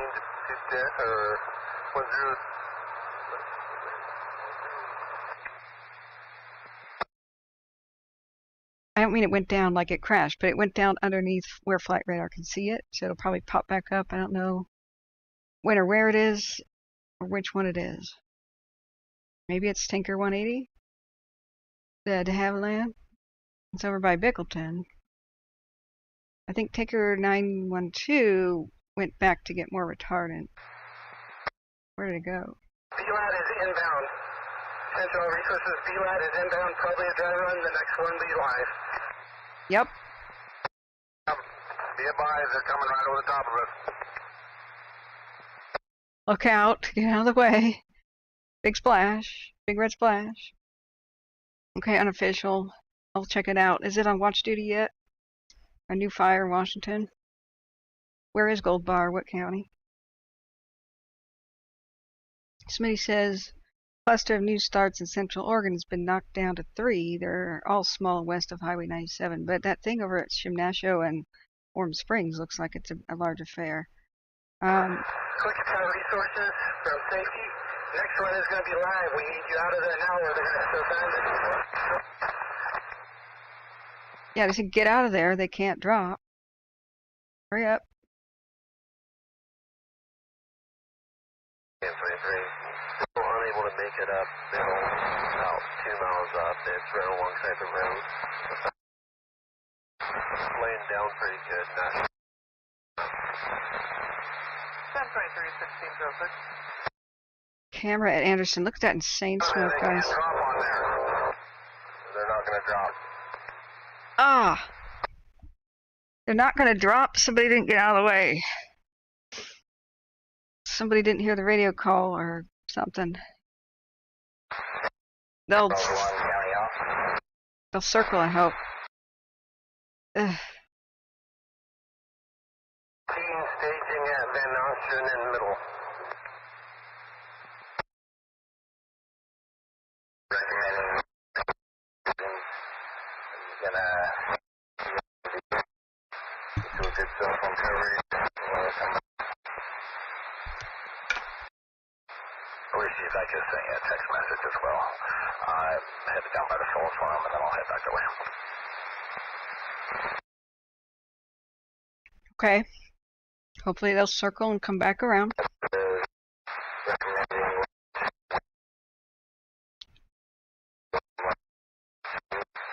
upgrade west of Rock Creek. Affirm. I think south we're still good with a level 2 in that area from what I was told by a firefighter. Level 2 evacuation. You can get ready. Okay, we are level 1 west of Rock Creek. Level 1 is... Level 2, excuse me, is get set. Level 1 is get ready. Correct. Level 2 also over there, north line for level 3. Is that a cloud? Did they just say they're going to level 3? Where? That's the best thing we can do. Tell people immediately about their evacuation status before. For level 3 is Hooker Road right below Bickleton, and the Bickleton Highway west of Cleveland. To the Rock Creek Range. I don't know if that's new or not. Wasn't too far from Bickleton Highway when I came across Newell.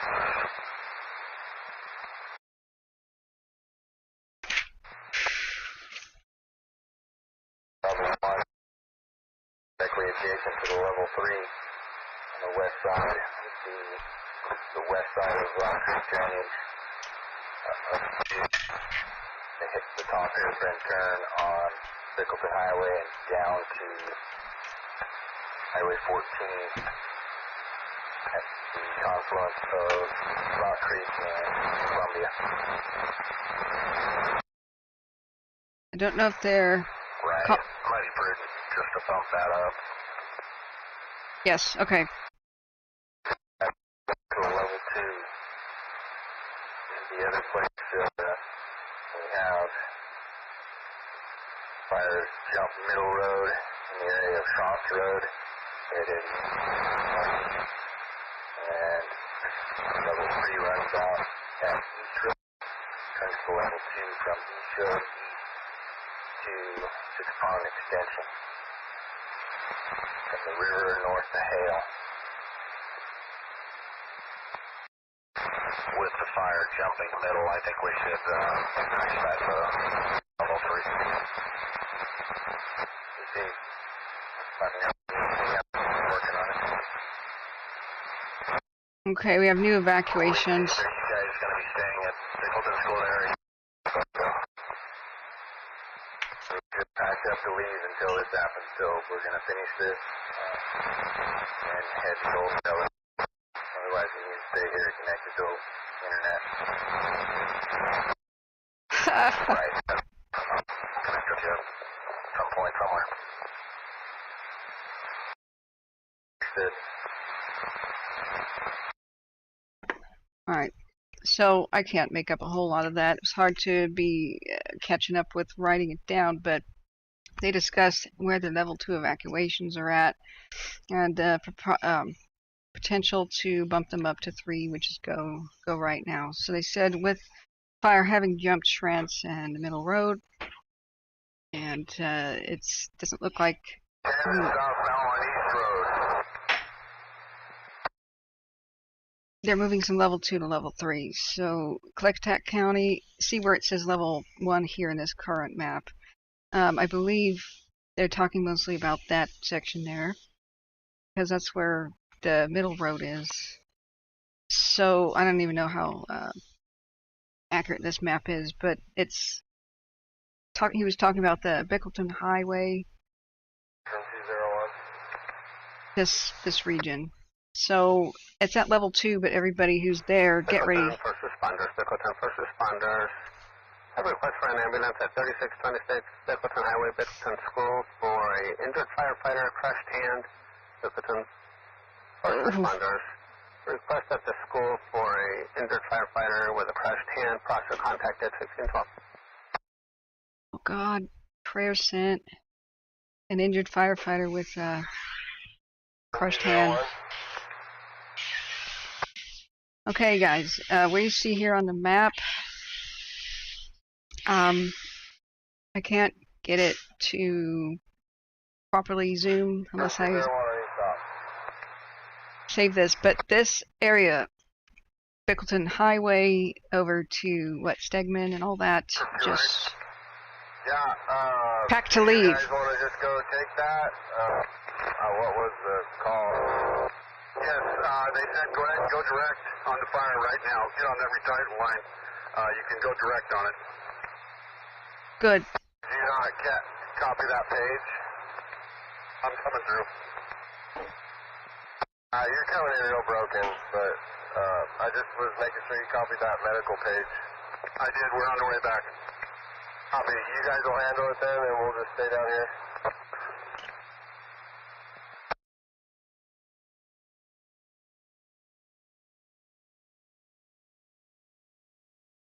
Channel 1 for safety on east south.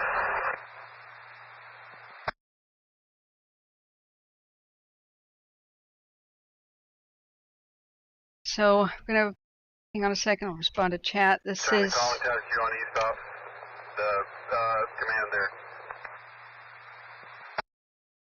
It is extremely broken. Trying to contact you on east south. He's over by the tender. Gold bars. It's Snohomish County, not King County. Okay, we'll try to look at that. 14 to 200. Go ahead. Swanson middle, where do you want me? Up to the solar farm. Going off, I'm going to go back on fire comm. We got a medical call at the school, so you're going to contact 201. Go with you, Clark, just think. We got an EMT with me.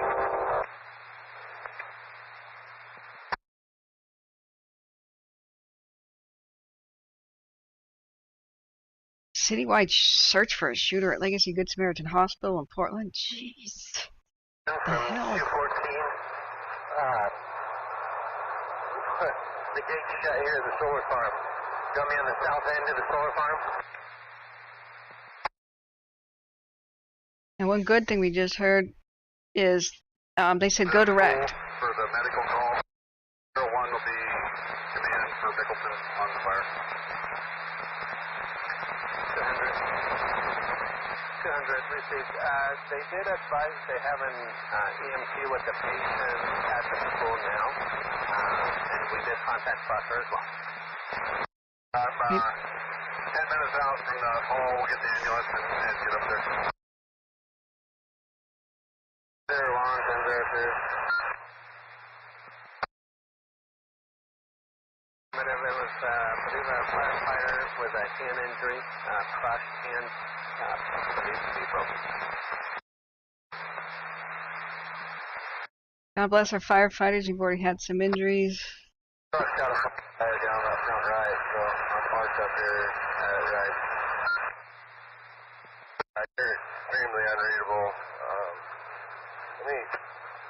Give me a second here. Let me switch radios.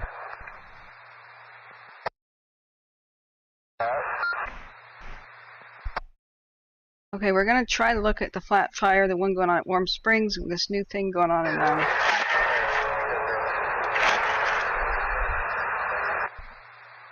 what was that, Snohomish County? It's a bad red flag day. Hold on to your butts. Ugh. You know what, JB, who knew that he was a prophet? He goes, it's the calm before the storm on the last broadcast. Yes, okay. Calm is over. Storm here. And this is not as bad as the weather can get. Just this is a taster.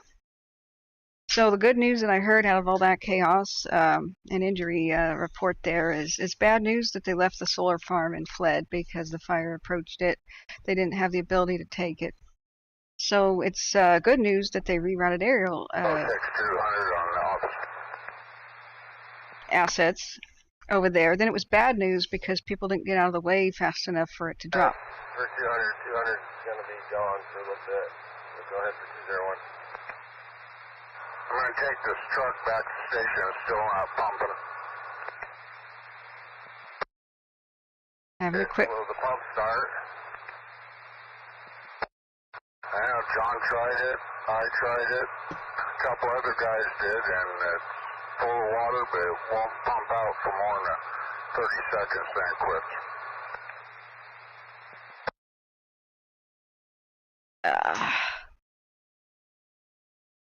They have water in the truck and it won't pump out. Oh man. So it's going back to a station. This is just bad news. Okay, so it's one of those good news, bad news, things. Truck broke and won't pump. Like I said, whenever those ballot things come up, levies for firefighters, yes on those measures, so that they don't have broken trucks. They don't show up your house and say, "Yo, sorry, ma'am, we're gonna let it burn down because our truck broke down on the way here," right? So we had good news. They said the aerial tankers are coming over. They got diverted from where they were dropping on the west side of the fire to the east. And then it was bad news because some of the crews didn't get out of the way fast enough. And the reason they've got to get out of the way is this. This is not even a VLAT. This is a smaller. This is what can happen to a vehicle with a smaller plane than what was responding. So you can imagine why crews have to evacuate to safety. Then the red splash comes down, then they usually go back. So crews did not get out of the way fast enough, but thankfully it sounded like the tankers said no problem and they circled around. They got out of the way, then they dropped. Then the good news was they said go direct. So the tanker splash did such a good job with dampening down the fire right there. They felt secure enough to come back, and then going direct means attacking the fire. So that's good. Then they said firefighter injury, that's bad. Then they said, oh, we have water. I have 264 here that could go out. Do you want him to go somewhere or just sit here for a minute? Sorry, can you remind me who 264 is? Shane's here. He wants to bring 215. That'd be great.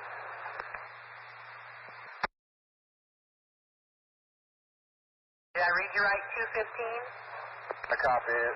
That's Jameson Wilson, right? Nope, that's Shane Wright. I don't know if he's familiar with that truck, but if he is, have him bring it out.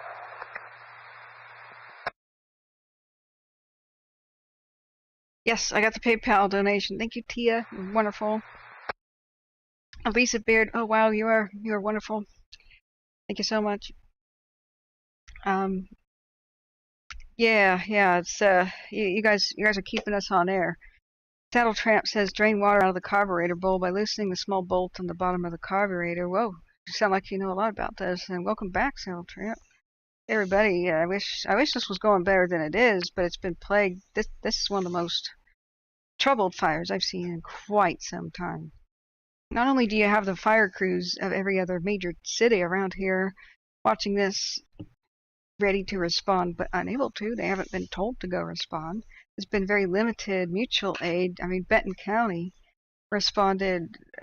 It took 2 hours yesterday. I mean, to even get approval for mutual aid, and for a state response. I could not believe that, even when it was going insane. So apparently the fire started, and when I first saw it yesterday, I didn't think it was a big deal. It's just flat, mostly fields on fire, and it's crisscrossed by a bunch of irrigation roads, lots of these windmill roads. Roads mean you've got really great opportunities to stop the fire. 201. However, I didn't know that they didn't have more than, say, 10 people. You loaded up with water, able to come in here?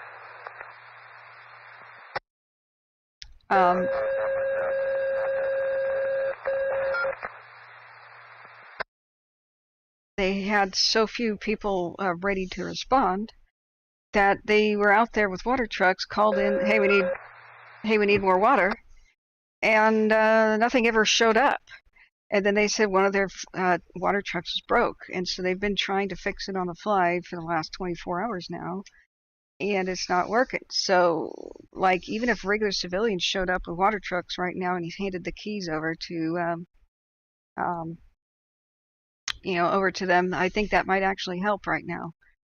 There's a whole bunch of road closures, etc. Look, there are no bridges across the Columbia. So Arlington, right here, I mean, unless they're going to ferry boat some mutual aid over there, you see where the problem lies? Very few bridges across the Columbia River. It's quite an endeavor to build a bridge off the Columbia. And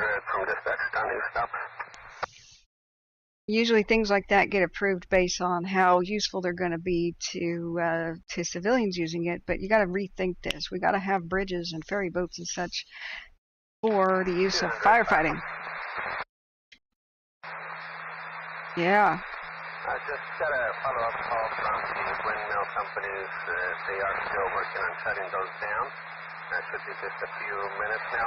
They did also advise and offer, if it has not been used, their water pond that is behind the number gate 2, or number 2 gate, is available for our use if you haven't reached it already. Sweet. Copy that, thank you. 1520. So far, citizens volunteering their own water and water tanks and such like that, and usage, drain my pond. You know, this is a thing that's been helping them.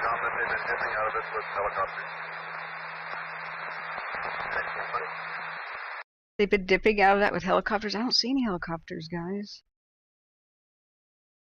When? I don't think any helicopters have responded to this fire, period. I haven't seen any. So this has been extremely sad to listen to, where they've almost got points of this fire where they were going to stop the forward progress at critical road in. From 214. Go ahead. I'm parked here at Susie's. Repeat. I'm here at Susie's station.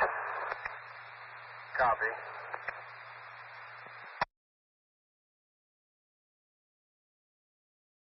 I'm writing down timestamps so I can actually make a video about this, and then somebody needs to testify before Congress that this system is broken. This is completely broken. The west side of the fire was staffed by 2 individuals. They said, "Hey, yo, who you got with you?" And he goes, instead of saying, "Oh, this crew and that crew," he goes, "I have Riley with me."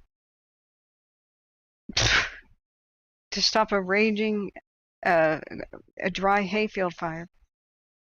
I've got 1 man with me. That just this can't be.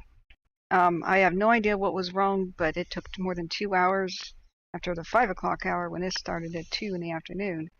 It took from 5 o'clock to 7 o'clock to even get approval for an emergency, a statewide response. What the hell happened there? And why does it need to be approved? Right? Just hit the button and start the statewide response. I'm pretty sure that actual city officials and actual fire, whoever's involved with this, would never press that button like a kid with a fire alarm at the school. You know, I'm pretty sure they're mature adults and they're not going to abuse the button. Whatever the hell, I know very little about the politics, and the more I learn about them, the sadder I get, and the less I want to know. I just want to design a system that's going to actually work. Whatever it is, don't work. Hey, Wrangler Star, how are you doing? Yeah, this is botched. Maybe you guys can educate me about what the heck the huge red tape system is. But this was botched. From 1001, stop. Very grateful for your donation. Thank you for sending people our way. 200 headed back to town for a medical call. So, go ahead for that traffic. Alright, we were able to get 1017 back up and on its feet. It's low on fuel. Is there fuel available at Roosevelt for us? I don't know. 255 probably have the answer to that. Receive. Rate 255, 1001 on East Top. Yes, there is. I will call you on the cell phone and tell you the code. Received. Yeah, imagine the gas station or whatever they have at Roosevelt is getting sucked dry. We got a serious lack of roads, lack of bridges across these gully washes. We've got a whole bunch of different reasons for how this got so big so fast, but mostly lack of support. Super lack of support. I could have driven myself from Portland to, to respond faster than. Is there one you guys coming in behind us? Faster than the response came from other firefighter districts. There's something terribly wrong here. So this isn't even a global warming type thing that you can blame on it. This is irrigated fields. There's no like dry forest here because of a drought. This is your typical afternoon, and typical afternoon weather patterns in summer for the Columbia River Gorge. There's nothing super difficult about this. No extra Mother Nature. Copy. You need to get up here. 205 out of water. We're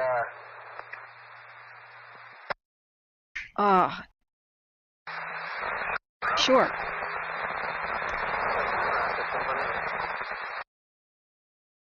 Flight radar 24 right now is how I'm monitoring the aircraft. And Wrangler Star, there's an amazing app that everybody should get called Watch Duty.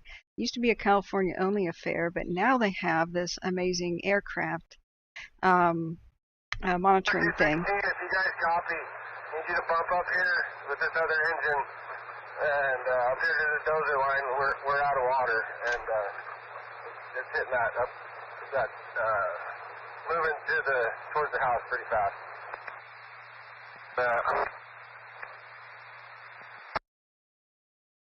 Yeah, guys, I don't know who Riley is, but I would like to track down that person and interview all these guys here, and just say, hey, what went wrong? Because, oh my God, a lot of things went wrong. And they still don't have enough people, enough water tenders, enough water trucks. They constantly run out of water. They have very few trucks, and at so many different points in time. Yesterday, when this fire was less big, did they go to intersections of major roads and they say, hey, we're getting it under control, we got it under control. Yeah, this part's about wrapping up, and then boom. 205, are you still at Susie's house? And then boom, they ran out of water, and they said so on the radio, and they have to abandon that post. So right now, what they've... Safety on these stops. Go ahead. Yes, sir, I got confirmation from the airplane that the fire across that retardant line is going to be pushing the structure that we were trying to save with that retardant. We're going to start prepping this for burnout, but we're going to do what we can, and we've got hose lays around the structure just for your information. Copy that. You were pretty broken. Are you on the road? I'm at that structure that we just laid the retardant next to. Copy that. I'll be there. Are you by the tender? Yes, I'll wait for you at the tender. Do you have DNR comments? Yeah, I'll switch to it. We've got so many bad crackly radio problems that firefighters at one point were not leaving certain areas because they had cell phone service. They keep saying, look, you're broken, you're crackly, call me on my cell phone. So a whole bunch of firefighters would not leave the Bickleton area because apparently it was one of the few places they had cell phone service. They said that they could not contact a lot of civilians to get them evacuated. They had to send law enforcement there in vehicles. Some of the roads became impassable because of the incredible smoke.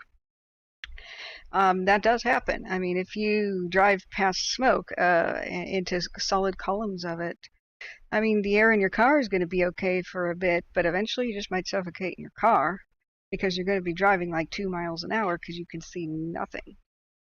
That's way too dangerous to enter an area like that because you might just get burned over. The thing about wildfires is you see stuff like this. You just, like, here's a wildfire at a Costco. This was a couple of years ago in Boulder, and you can barely see a fire hydrant across the street. You can't see more than one car here in the parking lot. You cannot drive through this kind of stuff. Even though there's a raging wildfire just streets away, you can't see it unless you have some FLIR, heat detecting type stuff, and they have those for cell phones now. They work sort of. but there's still several $100s, and unless you are equipped with FLIR, you won't be able to see through smoke, you won't be able to drive. So I'm identifying many different problems. The radio clearance isn't good enough. Then they said that we can't reach by phone many of the civilians to evacuate them. So they tried to send people, and so you have completely unaware people in their residences seeing just solid lines of smoke, not knowing where the fire is, not knowing if it's close to them, not knowing nothing. So then we heard over the radio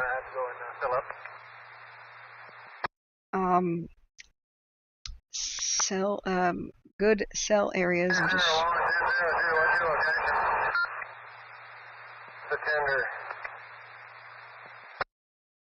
okay, there. At the house. Okay, right now. This truck's moving really fast. So, these are the structures at first. I believe that they were talking about where the farmer on the tractor was in trouble and called 911. We did hear that the phones had been out prior to the fire. Like, they had been out for days. I don't know if these are landlines, cell phones, but the communication problems are insane. The lack of roads east and west and no bridges over the gully washes have meant that they are in one spot.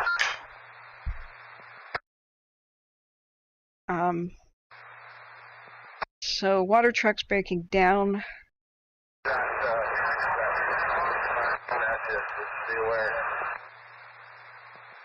We had them overheating.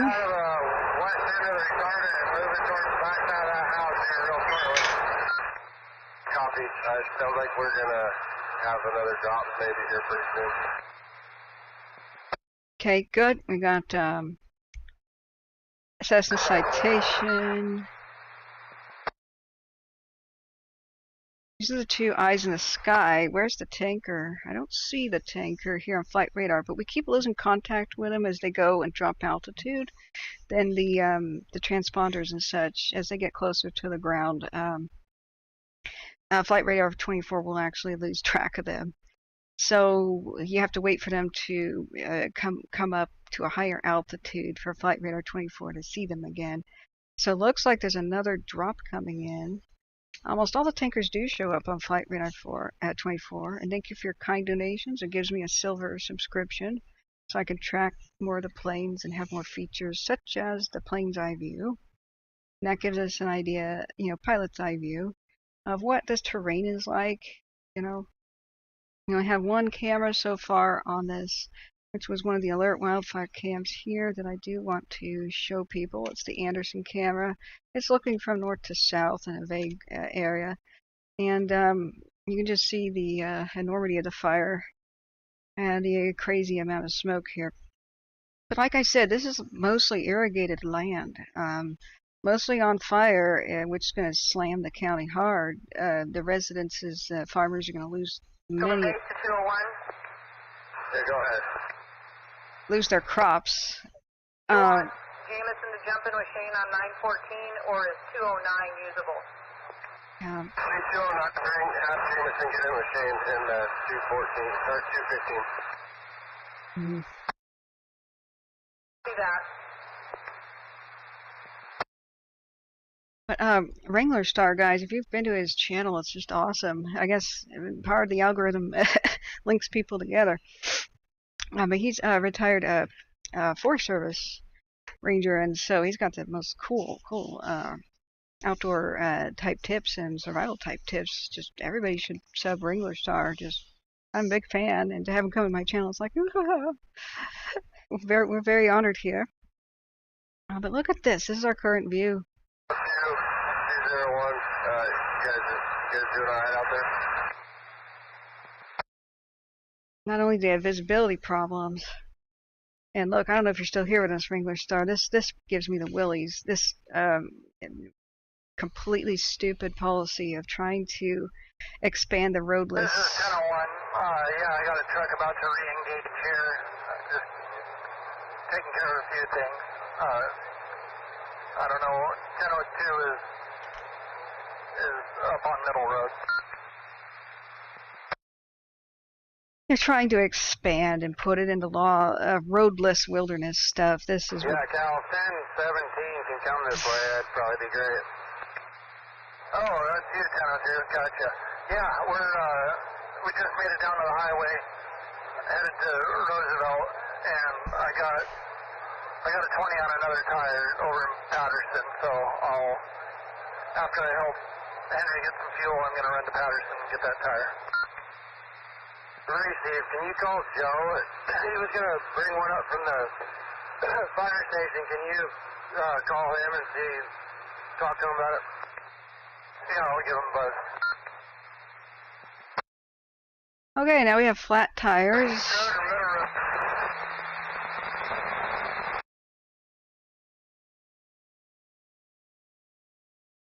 I'm adding to the list of problems here. The firefighters fought all day without food.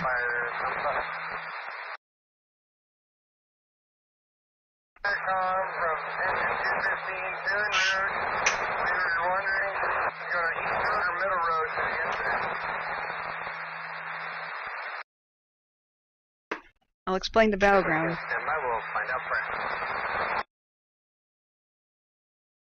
201 from dispatch and stuff. I'll explain where the battleground is right now. The firefighters earlier today. Dispatch, traffic for 201. Affirmative. 215 is en route to your location. Which road do you want them to go down? Who is either route? Sorry. I believe it's engine 215 with 2 on board. Middle road to the right residence. To the right residence. Please. Take middle road to the right residence. 201 will be incident command on each stop. Copy that. It's gonna be here really quick. Yeah, get here quick. So. Okay, did I hear they're gonna do another dump, or have you heard that? Another retardant drop.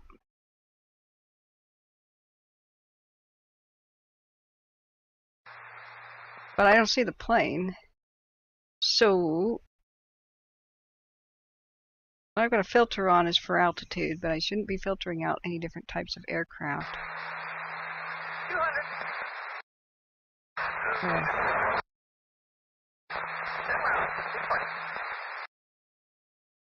Okay. Let's see. I have just a filter for altitude. Nothing above 11,000 feet will show up because that would be passenger jets and stuff for the most part. So my filter should not be interfering. I just turned it off. But I do not see whatever they're talking about for a different plane making a drop. Now they said they had a helicopter, or they wanted one, and I can't tell. So I'm going to stick the filter back on. Because we got all categories of all aircraft there. Okay. So if I zoom out, that'll be chaos. So I need to put that filter back on. Boom. Alright, so it's good news and bad news, but it's just on the edge of our seat, biting your fingernails off kind of action, where we've had a firefighter injured with a crushed hand already. We've had... Base 201 and 200. Now, Middle Road is where the fire jumped the line earlier today, so they called in for emergency aircraft. A couple did respond. Tanker 912 responded. The MD-87 did, and a de Havilland. So these are big. Officer just checked was unable to reach the ambulance as they did report. They went en route 29 minutes ago. We're en route, so we'll rendezvous. Thank you.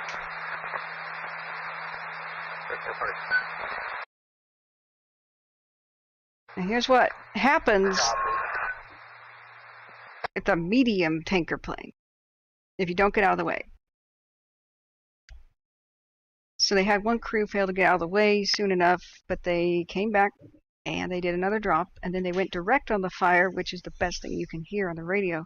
They're confident enough to go attack the fire on the ground.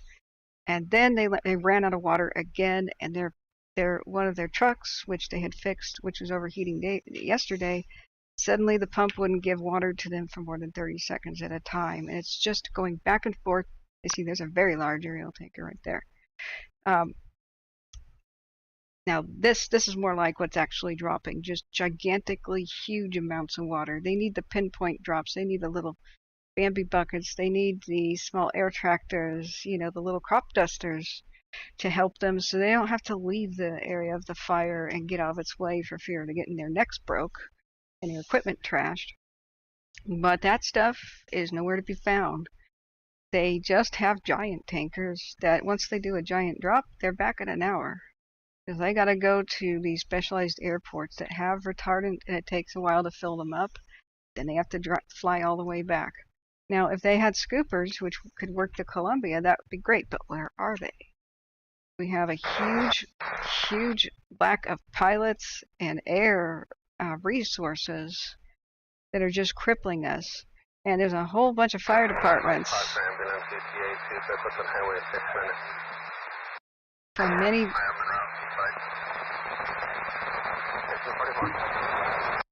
many different surrounding communities who have not been approved to go help, and this is mind-boggling. So you got the same exhausted people there for the most part, with very little mutual aid, very little help. I think almost no help at all from Oregon, even though Oregon has the bigger population towns ready to respond. This is completely mind-boggling. It took hours for them to approve a statewide response. It took after 11 o'clock to approve some other things. It's just mind-bogglingly slow. Why do they have the same old tired, half broken down equipment here? They should have a fleet of water trucks supplying them. It's completely a cluster beep. Down here at Roosevelt, when they were trying to... So down here at Roosevelt all night, they were trying to take from the hydrants to hook up to their fire trucks. Somebody had to come in and say, you have to take from the Columbia River at the boat ramp. Because they didn't want to deplete the small town here's water supply as they hooked up resources to try to protect the structures. But would they have had to do that at all if they could have stopped the fire in the first place? No.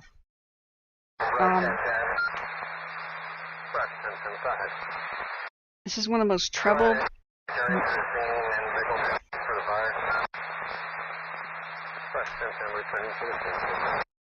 This is one of the most troubled responses I've ever seen. This is nuts.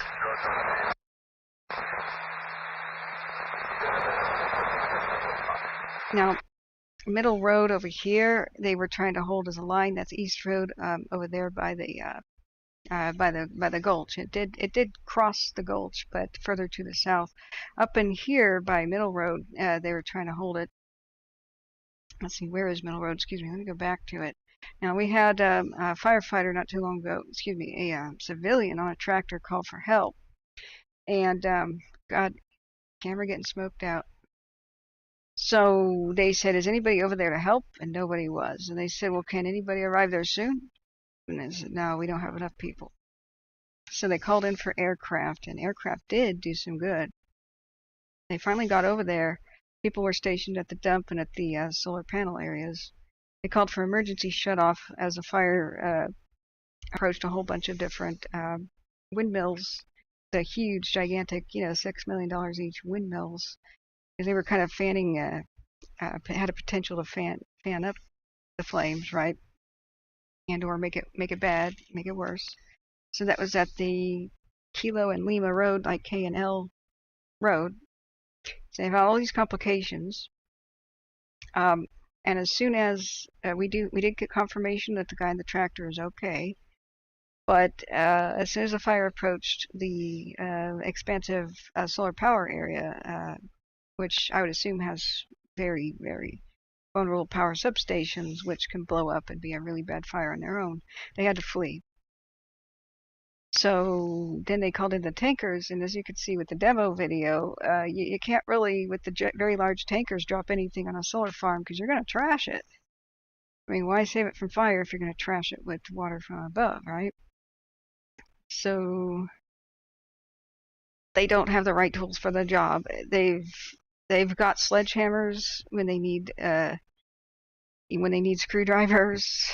You know, it's this is the most troubled thing I've ever seen. And meanwhile, a bunch of fire crews in nearby towns are ready to go, twiddling their thumbs. They do not know what's gone wrong here, but the bureaucracy, red tape, and delays, for reasons unknown, have completely allowed this thing, which should have been a 200-acre grass fire yesterday, grow to more than 30,000 acres. And if you compare this to the size of Mount Hood, it's kind of like bigger. You know, if Mount Hood's area was flat, that's Mount Hood. Bigger. And look at this. And the worst case scenario happened yesterday, where the smaller aircraft could have helped out, and it got diverted today and yesterday over to the crisis that's going on by Warm Springs.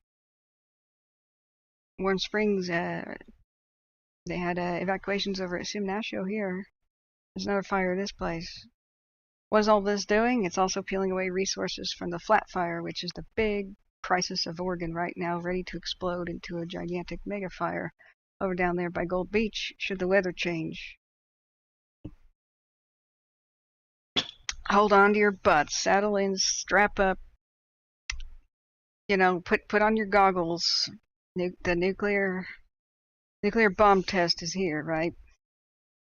Because this is just not that bad of weather. Sure, it's red flag, sure it's a little bit gusty, but we don't have insane wind here. It's not insane. This is just kind of your typical July day in the farmlands out here. And unfortunately, they were just about ready to harvest, probably in the process of harvesting all the hay. That's primarily what's burning. And this is irrigated land crisscrossed by roads. This isn't a place where they need to have smoke jumpers or something. This is not wilderness land. It's sparsely populated, but this is just farmland. And they do not have the resources ready to fight even mild days weather. 201, if you get back over here, we're going to probably be running out of water here soon in these engines. Constant calls for hay, come back. I'm out here with a man from River-Siskiyou, and I'm helping to keep it going across the road too. I can come up there though. 214, if you copy, we need you to back over here by 205 and start giving us some water. We're making some good headway on the house. Exactly, Polar. Not having enough water in the water trucks has been the biggest problem. They've been right on the cusp of getting a handle on the fire in certain different areas where it's spreading, and when they run out of water right at the wrong time. So they've been doing a whole bunch of last resort methods, such as burning fields in front of other burning fields. You know, using fire to fight fire, but there's very few opportunities to do that safely, just because road access and such is so bad that there's so many gully washes here that even if they burnt off a field in front of the fire.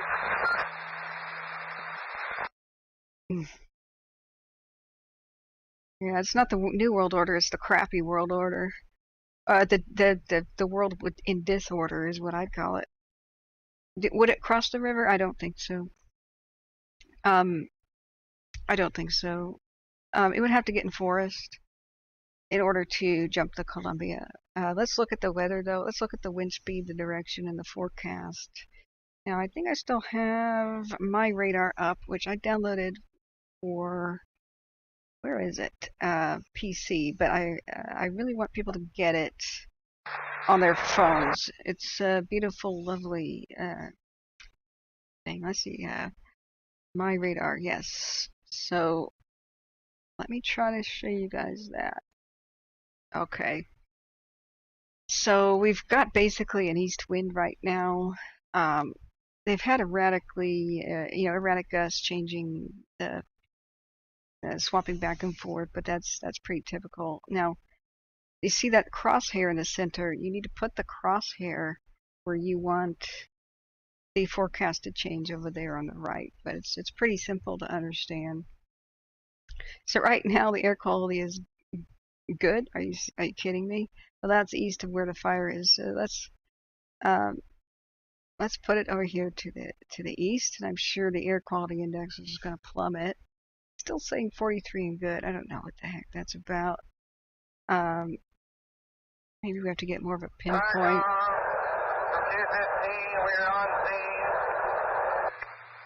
Anyway, so we've only got 13 mile an hour sustained winds with gusts around, what, 31 though.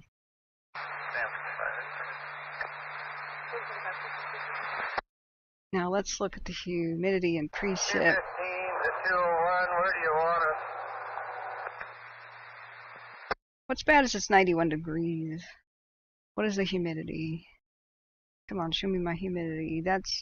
I never paid attention to humidity like ever, as a kid. Humidity 20%. Ugh. That's bad.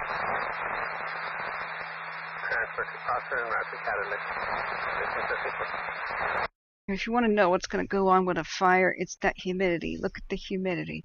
Is the humidity going to recover overnight? That's where there's dew and stuff. And if it says no overnight or little overnight humidity recovery, that's terrible. That is terrible. So you want higher than 45% humidity for that to help a fire situation. Anything below 45, you get into danger territory. You get to below 35, oh God. You get to below 20, oh God, right? You get to below 10, and it's like being in an actual oven with your lips splitting and cracking and stuff, That's, it doesn't get in the West below 10% humidity often, but we did see that in 2021 with things like some of the big major fires. That was the mega drought sort of thing that the La Nina caused. Right now we're in El Nino. So that bakes out the Pacific Northwest. Then it's the jet stream thing. So we've got hotter and drier than normal conditions in the Pacific Northwest in Canada. That's why Canada is just blazing right now.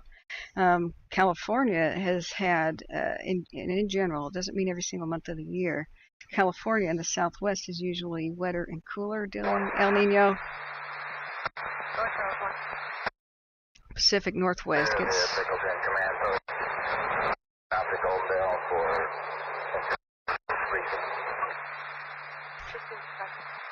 the Pacific Northwest gets hotter and drier, and so tomorrow it's going to be 91 here as well. Lows of 61 at night are pretty damn good.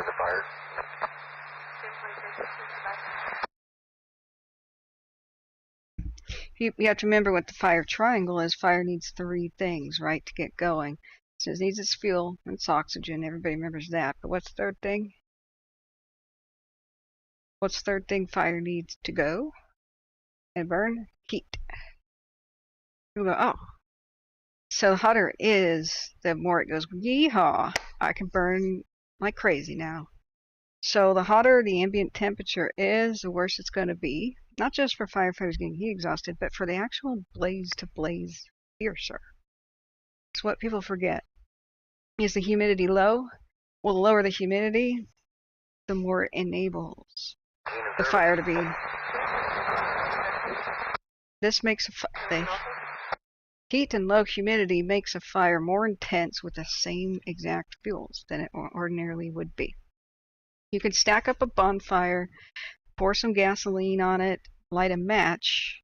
214 in here. I'm going to be constantly interrupted. That's okay. You could take a bonfire in two places.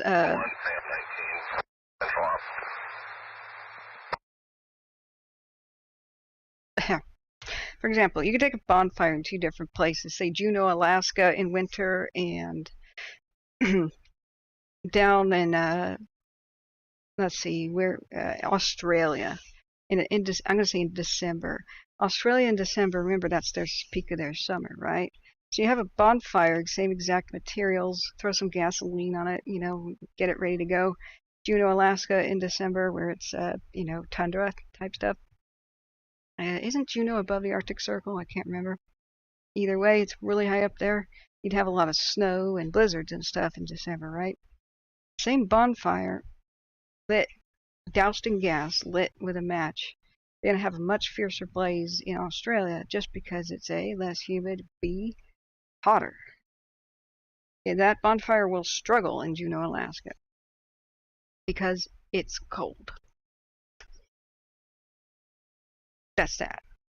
It's weird. Now, a structure fires, we're talking about outside fires. A structure fire is totally different. Structure fires are worse in December, in winter, like, because a structure is different. It's going to be a bit different inside the structure. The heat's going to get trapped, right?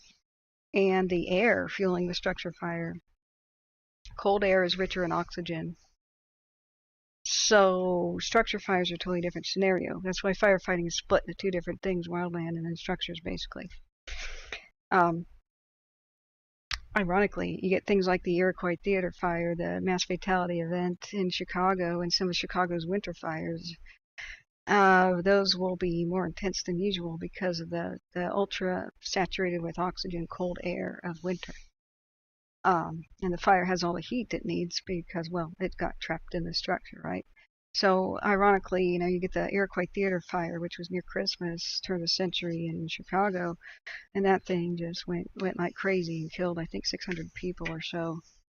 Part of it was the stage actors in the back of the theater opened the rear doors, and that created a wind tunnel where wind could come in from the outside and blow all the way to the lobby. And so the fire on the stage just swept over the crowd with ultra oxygenated cold wind gusts from Chicago's, you know, the Windy City, right? So outdoors, though, different scenario. Even though it's ultra oxygenated, just because cold air has more oxygen, the deep cold of the outdoor, you know, like Alaskan winter, would make that bonfire struggle, and maybe just it might just die on its own. You know, it's, people forget fire triangles. Heat. It's heat, oxygen, fuel. So you got to see two things at a glance. I mean, the three things the public has to figure out. Just how bad is it going to get at a glance? Glance at the weather.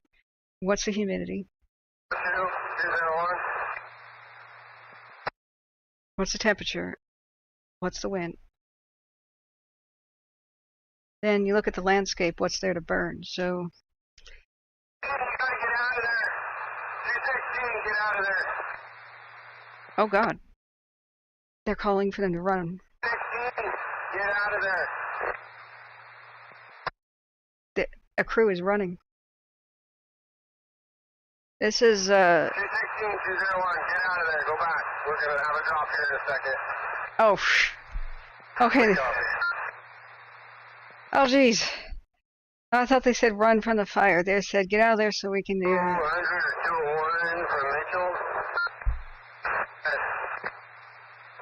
Is anybody closest to Bridges Corner? It's making a run up here. I'm going to make a couple laps around the corrals. You're pretty broken, but we're defending the structure right now. It's through the right now. We're pretty tied up at the moment. Copy that. Okay, guys, that freaked me out. I thought they were running from the fire they did earlier today. They said get out of the way so that the air tanker can do a drop. If people have just tuned in, the reason that they get the hell out of the way. This is a smaller air tanker than what's responded, and this is what happens to your crew and whatever, to their vehicles. You gotta get out of the way. From 201, I'm touching.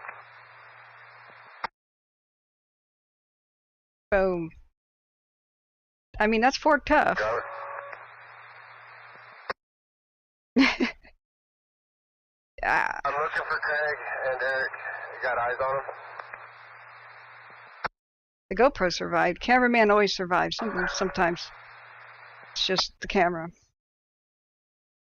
Okay, guys, I do want to look at the other fires. So, we got bad 91-degree weather. This is like, I don't know, what is that in Celsius, huh?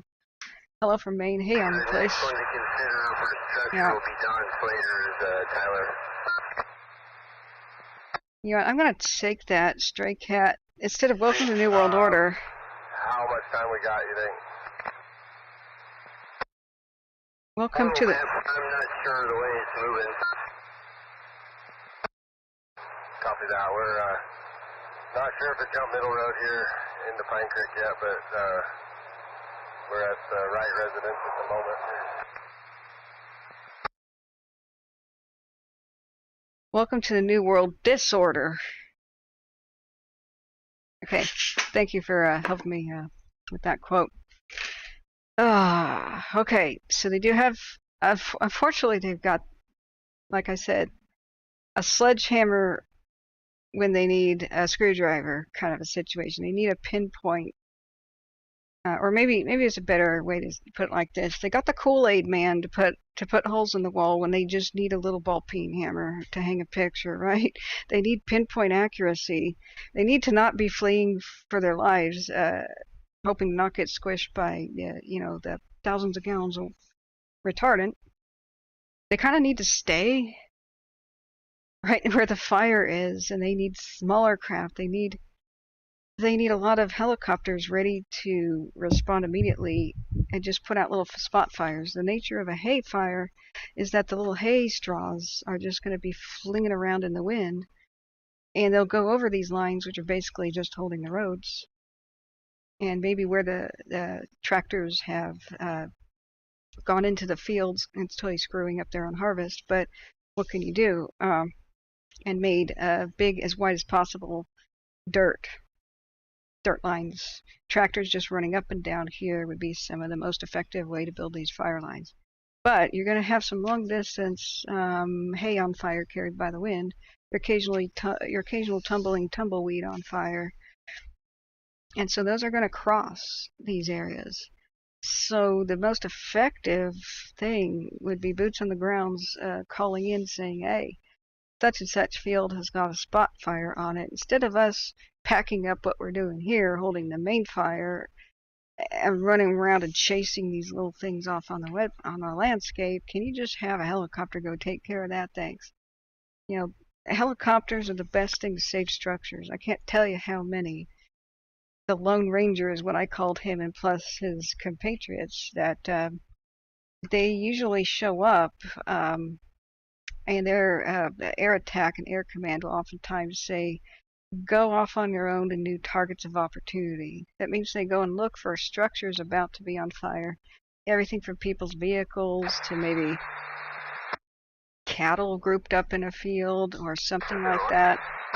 And they'll go off and save these structures on their own. Doing a courtesy report on Middle Road out near where they're dropping the retardant for people that are shuttling vehicles out of.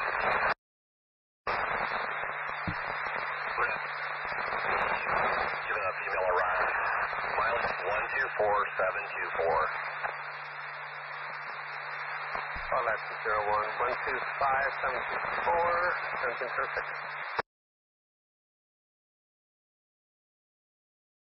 I don't know what street that is. They said they're shuttling vehicles out of an area. Brush 10 and Junction east of Middle Road.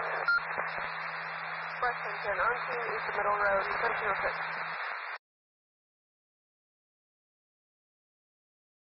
06. Now, let's see if we can get a lot of people don't understand what I'm talking about with the Kool-Aid man. The Kool-Aid man, oh yeah. So, like the old 80s commercials. Compilation of him bursting through a wall and joining or breaking into.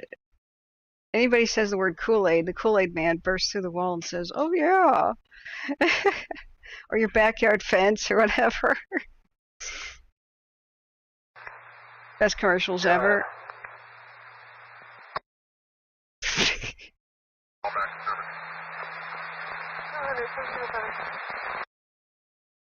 So that's what I'm talking about. Family broken. Okay, they may be doing a drop. You located at.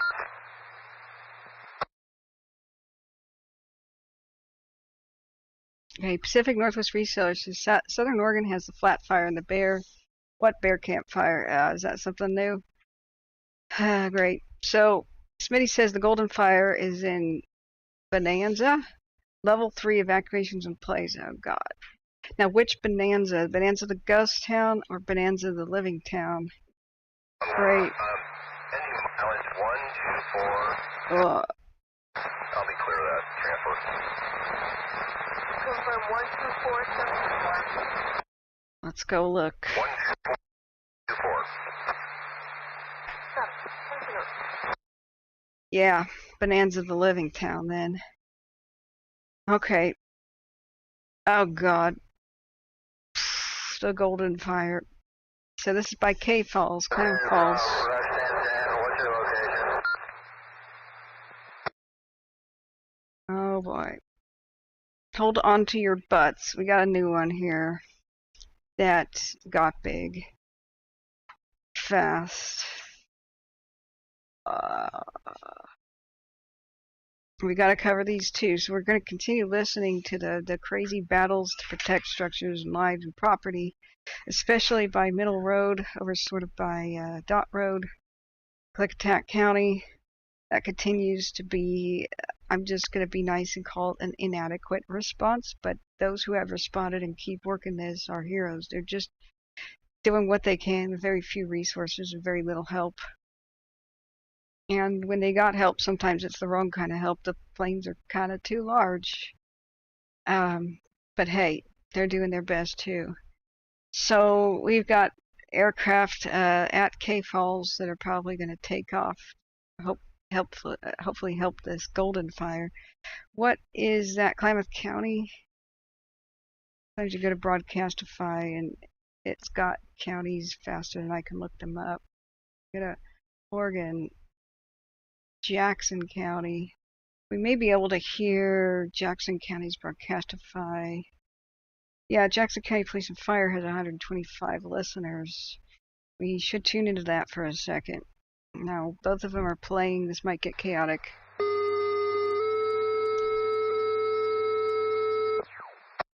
That's Let's have a medic. Nutrient requested by Hood River. Difficulty breathing. It's going to be a 955 fever crop. 73-year-old male. Difficulty breathing. Let's have a medic respond to Hood River 955 fever crop. 73-year-old male. Difficulty breathing. 1710.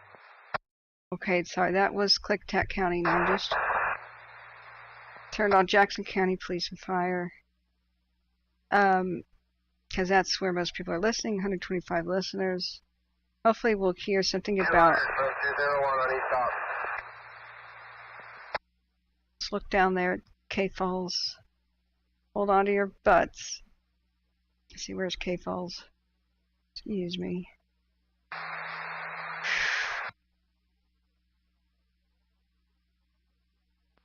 Central for Palm Command. At K Falls.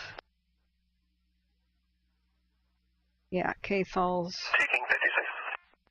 Engine 15 returning. Copy, command terminated, engine 15 returning. 201. 201, go ahead. Alright, 210 en route. Has 210 on en route to Middle Road.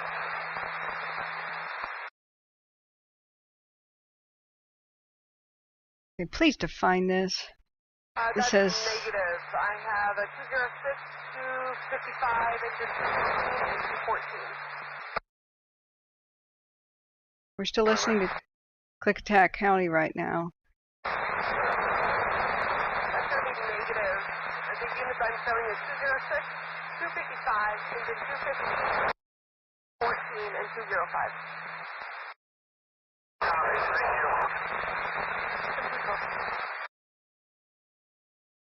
Okay, so Bonanza, Oregon, meaning the living town, not the gold mining town.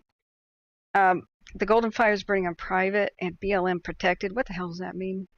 Land, approximately 11 miles north of Bonanza, which is by Klamath Falls, 18 miles northeast of Klamath Falls. The fire was reported at 1:02 p.m. It's approximately 200 acres. Yeah, it's bigger than that now, and rapidly spreading to the east. Fire causes under investigation. Multiple air structural and wildland resources are working on the fire with more on the order. At this time, there are multiple structures threatened. Do we have a cam on this, guys? 766, go ahead. Show me your route. At the request of the Fire Incident Commander, Klamath County Emergency Management has issued a Level 3 Go Now evacuation for the area east of Highway 140 East between Polar Bear and Coyote Lane. Klamath County Sheriff's Office deputies and Structural Strike Team. The hell is that? Sounds good. And the Oregon State Police are in the process of evacuating those affected residents. An incident management team is being ordered to take command. It's got a Facebook. 201 for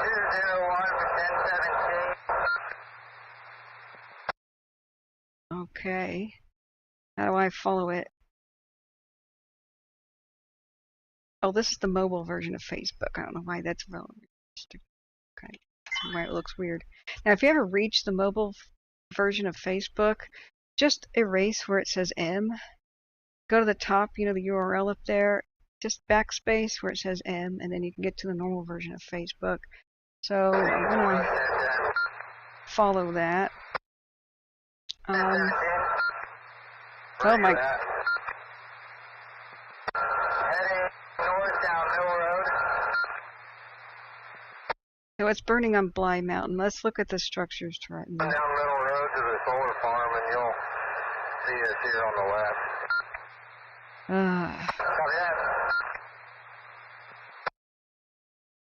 Campfire safety. Make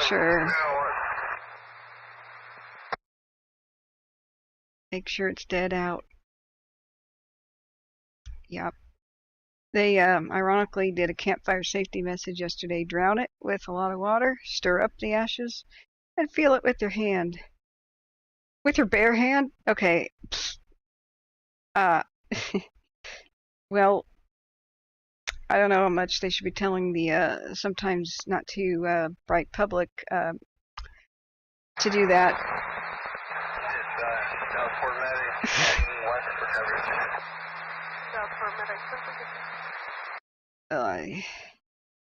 Okay.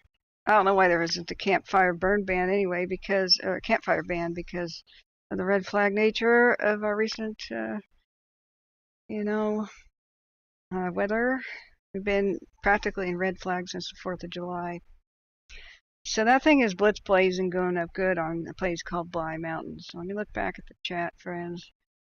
Battle Tramp says Tanker 131 on the radar tracking is messed up. Yeah, it's a little messed up. So looking back to the chat, evacuation point is the school of where? Is it Klamath Falls? I would imagine so. Yeah, thank you, Paula, for letting me know about that. Terry says, I gotta go to bed. Please be safe. Thank you, Terry, for coming in. Sorry, that was 10 minutes ago. Greece, yeah. Okay, glad that you'll be back. We'll try to look at Greece and other nations, but, we've got our hands full right now.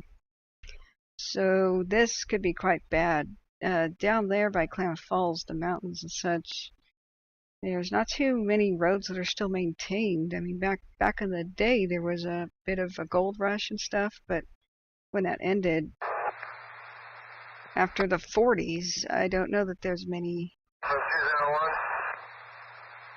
roads they maintained. Let's look at the scan topos. We'll look at their weather in a bit too. 201. Yeah, we're going to be needing another tender here at Susan's house. I know Junction has not rolled yet. I don't know if we can get one out of Roosevelt or not. So we're going to be needing water here. I have both tenders out. Not sure where they're at. I'm just leaving the fire hall. Copy. So Junction is in the house? Yes, I'm not sure where it's at. It's out there somewhere. It's been around for a while. If we can find them and get them here, we're making some good headway here at the house, but we're going to be needing another tender.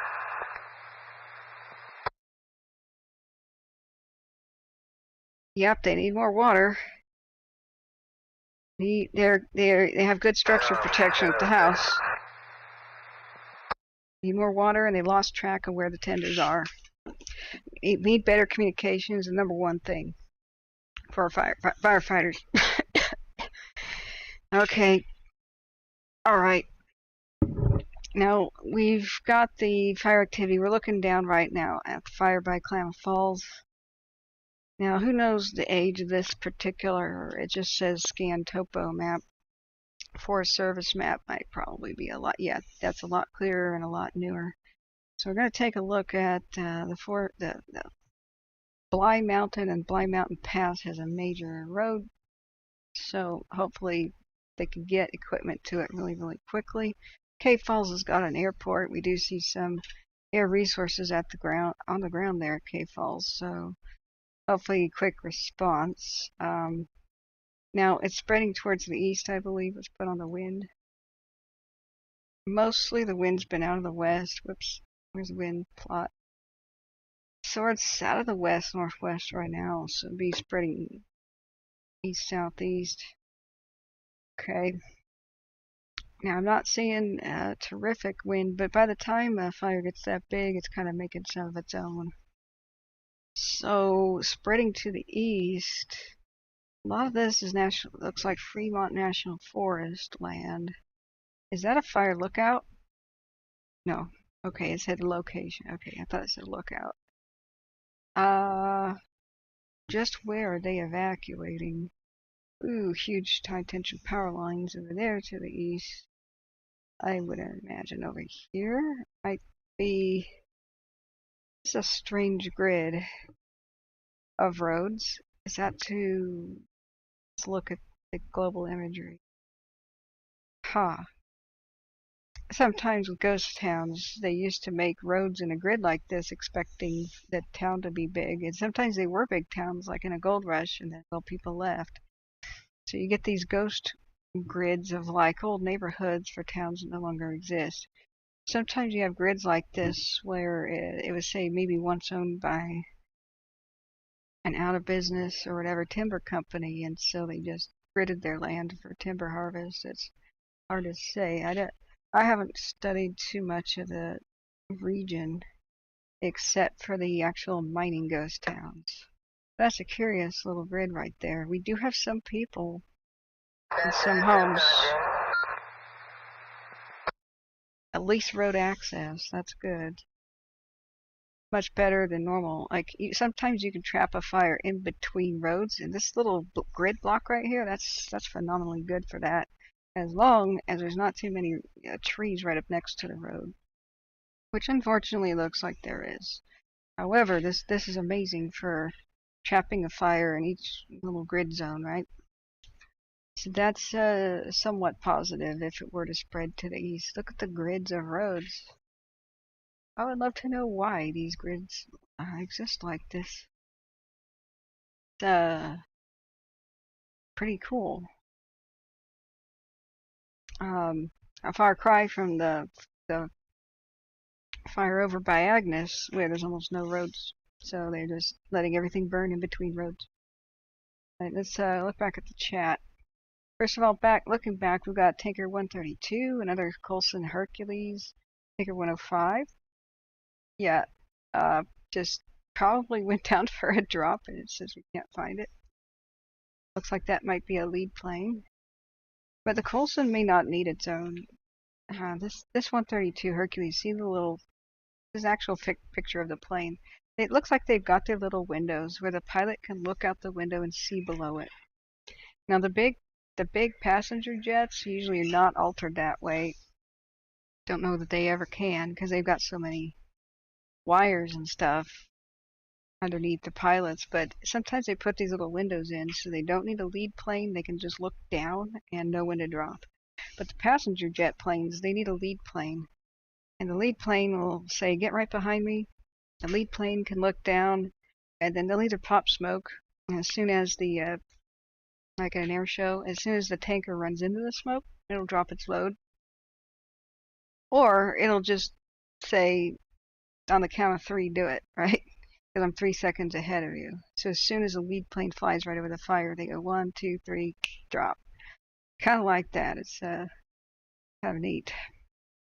So, but I see that this individual C-130 doesn't need a lead plane. Just some of the others do. Well, let's see about aircraft responding down there by K Falls. Tanker 162, an RO. 701 repeater. Looks like Tanker 162 is headed there. It's taken off from K Falls. What's going on over at the flat fire, which is probably being ignored almost? That's one of the worst case scenarios. I said, what about a bunch of other fires I'm at threatening Sinclair. I'm here waiting for you. threatening towns? Okay, I'm about to Jim Byerly. Copy. One of our biggest fears is the other fires peeling away resources from the flat fire. Wait a minute, go ahead. Junction 26. I just realized how hungry I am. What did I have? Like half of a donut today? Okay, hopefully I can go with the kitchen staff here, see probe, and try to figure out something to eat. We've been live for 3 hours with me in the seat, but the channel's been live for more than 24 hours covering this fire. Don't step in the grease says we are on our own, folks. Yep. Saddle Tramp says the phrase "better late than never" don't apply to fast-moving fires.